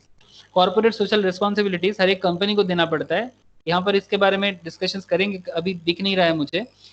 Corporate social responsibilities वो होते हैं कि जो भी कंपनीज है ना, उनको अपने प्रॉफिट से 2% सोसाइटी डेवलपमेंट के लिए खर्चा करना पड़ता है। लेकिन करेंटली सोसाइटी डेवलपमेंट के लिए खर्चा, लाइक जिस एरिया में वो कंपनी है, उस एरिया पे रोड बना के देना, डस्टबिन सेटअप करके देना, उस एरिया में पेड़ पौधा लगाना, गार्डनिंग करना। इसलिए देखना आप लोग, कोई भी शहर में देखना, कोई ना कोई बिजनेस ग्रुप होगा जो उस पर्टिकुलर एक पार्क को मेंटेन करता है, डस्टबिन को मेंटेन करता है, each and every kind of social responsibility. School, Tata जैसा तो कोई नहीं करता। टाटा स्कूल बना के देता है, हॉस्पिटल्स बना के देते हैं, वो टाटा गजब का करते हैं। रिलायंस भी करते हैं, रिलायंस फाउंडेशन है उनके लिए देखने के लिए। तो कहने का मतलब यही है, रिसेंटली गवर्नमेंट ने जो अमेंडमेंट किया कि CSR का मैंडेटरी कर दिया कि कोविड-19 के लिए भी जो भी CSR होगा, उस परसेंटेज कोविड-19 में भी आना चाहिए। कैसे आएगा वो फाइनेंस डिपार्टमेंट देखेगा, बट कंपनी अपना CSR का पार्ट सिर्फ अपने से जो खर्चा कर रहा था, सिर्फ अपने से खर्चा करने से भी नहीं होगा, क्योंकि करंट सिचुएशंस में गवर्नमेंट के पास कोविड-19 जैसे, कोरोना जैसे प्रॉब्लम को ठीक करने के लिए they need a money end fund, and उसके लिए जो CSR फंड नॉर्मली कंपनी अपने हिसाब से सोसाइटल डेवलपमेंट में खर्चा करता था, अभी वो परसेंटेज गवर्नमेंट को देना पड़ेगा। इसके ऊपर जो ब्लॉग है वो मैंने अपने स्टेटस में शेयर किया, आप लोग एक बार स्टेटस चेक जरूर करना, ठीक है? उस पर आपको मिलेगा नॉलेज क्या है CSR और कैसे काम करता है। आपका सिलेबस का ही पार्ट है, थोड़ा एक्स्ट्रा नॉलेज के साथ पढ़ना, क्योंकि आपके किताब में ही लिखा रहता है, सिर्फ किताबी बात पढ़ने से नहीं होगा। Please read beyond these things and please follow commercial newspaper also. यहाँ पर देखो गवर्नमेंट लेवल पे इकोनॉमिक पॉलिसी लिया गया था 1991 में, which is better known as LPG, liberalisations, privatisations and globalisations, और GPL पॉलिसी सेम ही है, ग्लोबलाइजेशंस, प्राइवेटाइजेशंस और liberalisations. That is the policy of liberalisations, privatisations and globalisation is regarded as the watershed development in business facilitations in India. 91 से पहले India का business काफी बंद system में हुआ करता था, क्लोज डोर हुआ करता था। 91 में Manmohan Singh is the key person here, on that time वो प्राइम मिनिस्टर नहीं, फाइनेंस मिनिस्टर हुआ करता था, और उनके एक डिसीजंस में इंडिया का बिजनेस का एक बहुत बड़ा एक लिबर्टी आया, तभी जाके वो 91 से ही ये पॉलिसी चालू हुआ था कि इंडिया में बिजनेस का ग्रोथ हो, फॉरेन इकोनॉमी इंडिया में आए, इंडिया भी फॉरेन से कुछ सीखे, और इंडिया का प्रोडक्ट भी फॉरेन इकोनॉमी में जाके एक बूम देख पाए। लेकिन ये सिस्टम 91 में चालू हुआ, और आज 2020 में अगर हम थोड़ा सा कोविड-19 को अलग कर दे तो जाके हम देख सकते हैं कि इंडिया 63 पोजीशंस पे है, जो हम लोग आज ही स्टार्टिंग ऑफ द क्लास में डिस्कशंस किए थे। तो गवर्नमेंट अपने लेवल पे जो भी पॉलिसी लेगा वो पूरा का पूरा उसको तो इफेक्ट करेगा ही, और गवर्नमेंट मतलब कोई बीजेपी या कांग्रेस नहीं, गवर्नमेंट मतलब वी एंड अस, हम लोग है गवर्नमेंट। प्लीज ये चीज गलत मत समझना, बहुत लोग मिसकंसेप्शन करते हैं, गवर्नमेंट मतलब कांग्रेस है, गवर्नमेंट मतलब बीजेपी है, नहीं, सरकार का मतलब वी आर द गवर्नमेंट। चाहे सरकार में कोई भी पार्टी बैठे, बट उनका एक एक पॉलिसी, एक एक डिसीजन जो भी होता है सब हम, तो जब तक हम लोग ये नहीं सोचेंगे ना, तब कुछ नहीं बदलने वाला। ये छोटा छोटा चीज में आप लोग रिफॉर्म लाना अपने अंदर। गवर्नमेंट फैसिलिटेड बिजनेस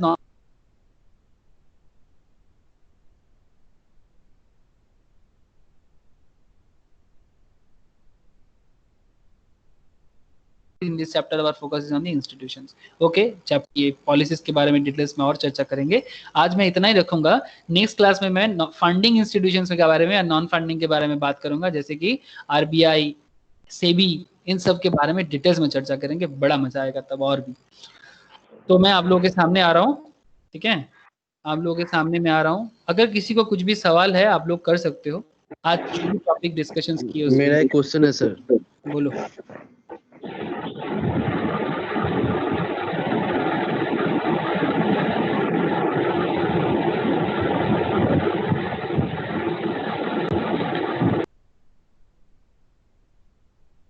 बोलो, प्लीज म्यूट करो, किसी का फैन वगैरह कुछ चल रहा है वहां से आवाज आ। हाँ बोलो, क्वेश्चन करो। बोल सर, जो मर्चेंट बैंकर का जो समझा है ना सर, जी जी, वो सिर्फ इंस्टीट्यूशनल या फिर कोई बैंक्स वही हो सकता है? कोई अगर NISM का कोर्स बहुत जो है उसमें से मर्चेंट बैंकर नहीं होता है?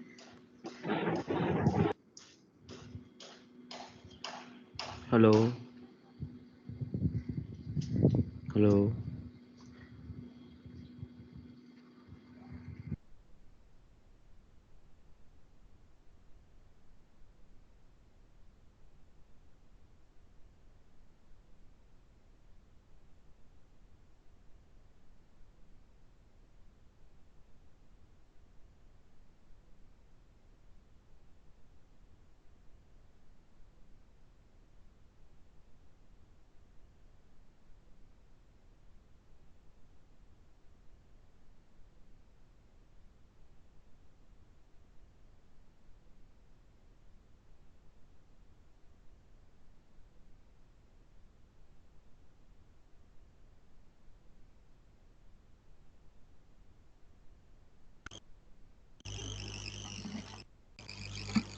हेलो,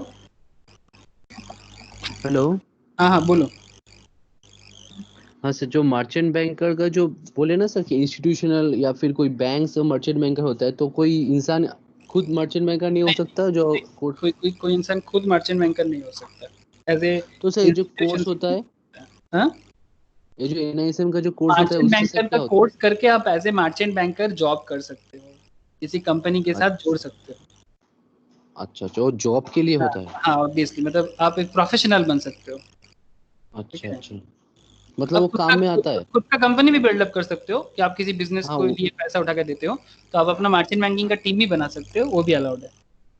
अच्छा इट्स अ वही वेरी, वही पूछ रहे थे। बहुत पैसा चाहिए मार्चेंट बैंकर होने के लिए, you need lots of money, मतलब हजार करोड़ रुपए चाहिए, थाउजेंड करोड़, तो ये 1-2 करोड़ तो से मतलब कुछ पहले ही लगेगा ऐसा? नहीं, पहले ऐसा नहीं लगेगा, बट आपको छोटा छोटा बिजनेस को प्रमोट करने का आदत होना चाहिए, फिर धीरे धीरे आप बना सकते हो। सबसे पहले एज ए VC काम करना चाहिए, वेंचर कैपिटलिस्ट। ठीक है, इसी धीरे धीरे होगा, आगे बताऊंगा मैं, दूसरे शेयर के क्लास में बताऊंगा ये सब के बारे में। ओ, मैं वही पूछ रहा था सर कि ओके, वो और कोर्स कुछ करने का सोच रहा और था किसी का इसलिए। कोई सवाल है तो प्लीज कर लो, फिर से कब नेटवर्क चले जाए। किसी को और कुछ सर नहीं वो डेप्ट पूछना है? इक्विटी वाला जो, हाँ बोलो, डेप्ट इक्विटी में हेलो, क्या है? हाँ बोलो।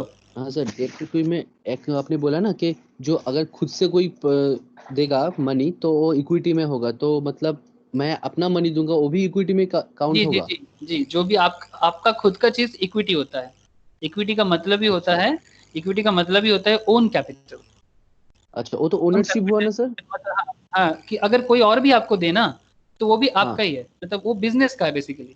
आपका मतलब बिजनेस का, अच्छा बिजनेस अलग, बिजनेस का जैसे हम है, लोग लॉ में पढ़े थे ना कि बिजनेस हाँ एंड हाँ, बिजनेस का ओनर अलग होते हैं। ठीक है, अलग होता है। Separate legal entity. ठीक है, तो क्योंकि बिजनेस एंड बिजनेस का ओनर अलग होते हैं, तो ये जो भी है बिजनेस के लिए उसका ओन कैपिटल है। चाहे बिजनेस का ओनर अच्छा आप हो, बिजनेस का ओनर कोई और हो। ठीक है, हो सकता है कि आप जैसे यहाँ पर मानो कि आदित्य पटना भी आपका कोई बिजनेस है, उस पर पैसा डाला, तो यहाँ पर वो आपसे शेयर लेगा। ठीक है, बदले में वो लोन नहीं दे रहा है, आपका शेयर लेगा। या फिर आदित्य अब आसाम भी आपके बिजनेस में पैसा डाला, तो वो आपके बिजनेस का ओनरशिप लिया। ठीक है, तो वो ओनरशिप है उसका, वो जितना पैसा दिया उसके हिसाब से उनको शेयर मिलेगा। ठीक है, लेकिन ये बिजनेस के लिए अपना ओन कैपिटल है। इसके बदले बिजनेस को उसको मैंडेटरीली उसको इंटरेस्ट या जो भी शेयर का अमाउंट है उसको वापस देना मैंडेटरी नहीं है। लेकिन अगर बिजनेस कहीं से भी, चाहे बैंक हो या फिर किसी और से, लोन के नाम पे या डिवेंचर के नाम पे या डेब्ट के नाम पे कुछ ले, तो वो बिजनेस को उसको वापस करना मैंडेटरी है। अच्छा, ठीक है सर। ओके, और वो 90% वाला पूछे सर, हाँ बोलो, 90% वाला क्या? वो जो अंडर राइटर्स को 90% अगर नहीं हुआ कंपनी को इशू किया आईपीओ में तो अंडर तो राइटर्स को देना पड़ेगा? या तो मर्चेंट बैंकिंग कंपनीज को वो बाकी जो परसेंटेज है, जितना बचा हुआ है, जितना पैसा पब्लिक नहीं दिया कंपनी को, ठीक है, हाँ अगर वो हाँ खुद से दे देता है तो उसका लॉस हो जाता है नॉर्मली ऐसा केस में। अगर पब्लिक सब्सक्रिप्शन ज्यादा होता है, ओवर सब्सक्रिप्शन, अंडर सब्सक्रिप्शन, हम लोग आप लोग कंपनीज का इसमें हाँ, अकाउंट में बचपन में करते थे, जो लोग अकाउंट्स एंड अकाउंटेंसी पढ़े हो, उसमें अंडर सब्सक्रिप्शन होता है, ओवर सब्सक्रिप्शन होता है, फिर प्रोराटा अलॉटमेंट होता है। क्या कॉमर्स वाले याद आ रहा है?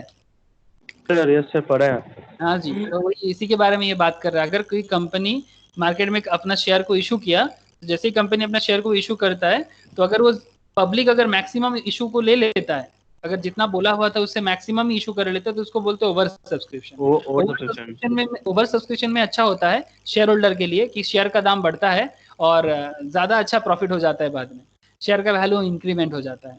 अंडर सब्सक्रिप्शन में प्रॉब्लम ये होता है कि वो कंपनी लिस्टेड नहीं होगा, तो उस केस में जो मर्चेंट बैंकिंग कंपनी उस कंपनी को मार्केट में लिस्टेड करने का वादा किया था या फिर जो जिम्मेदारी लिया था, उसको ये लॉस हो जाता है कि जितना नहीं होता है, अगर वो अपने से वो लॉस को भरपाई कर सकता है तो करता है, या फिर आगे अगर कंपनी का अच्छा बिजनेस हो गया तो मर्चेंट बैंकर को अपना लॉस रिकवरी भी हो सकता है।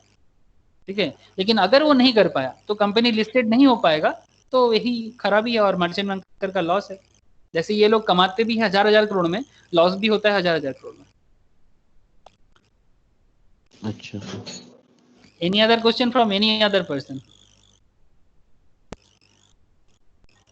किसी का सर, कोई? हाँ बोलो। Bye sir.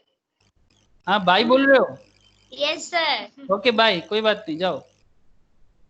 क्लास तो हो गया, अभी तो क्वेश्चन सेशन चल रहा है, जिसको रहना है वो रहेगा, बाकी जा सकता है। Yes sir. ओके, तब मैं रिकॉर्डिंग ऑफ करता हूँ। हाँ सर हाँ सर।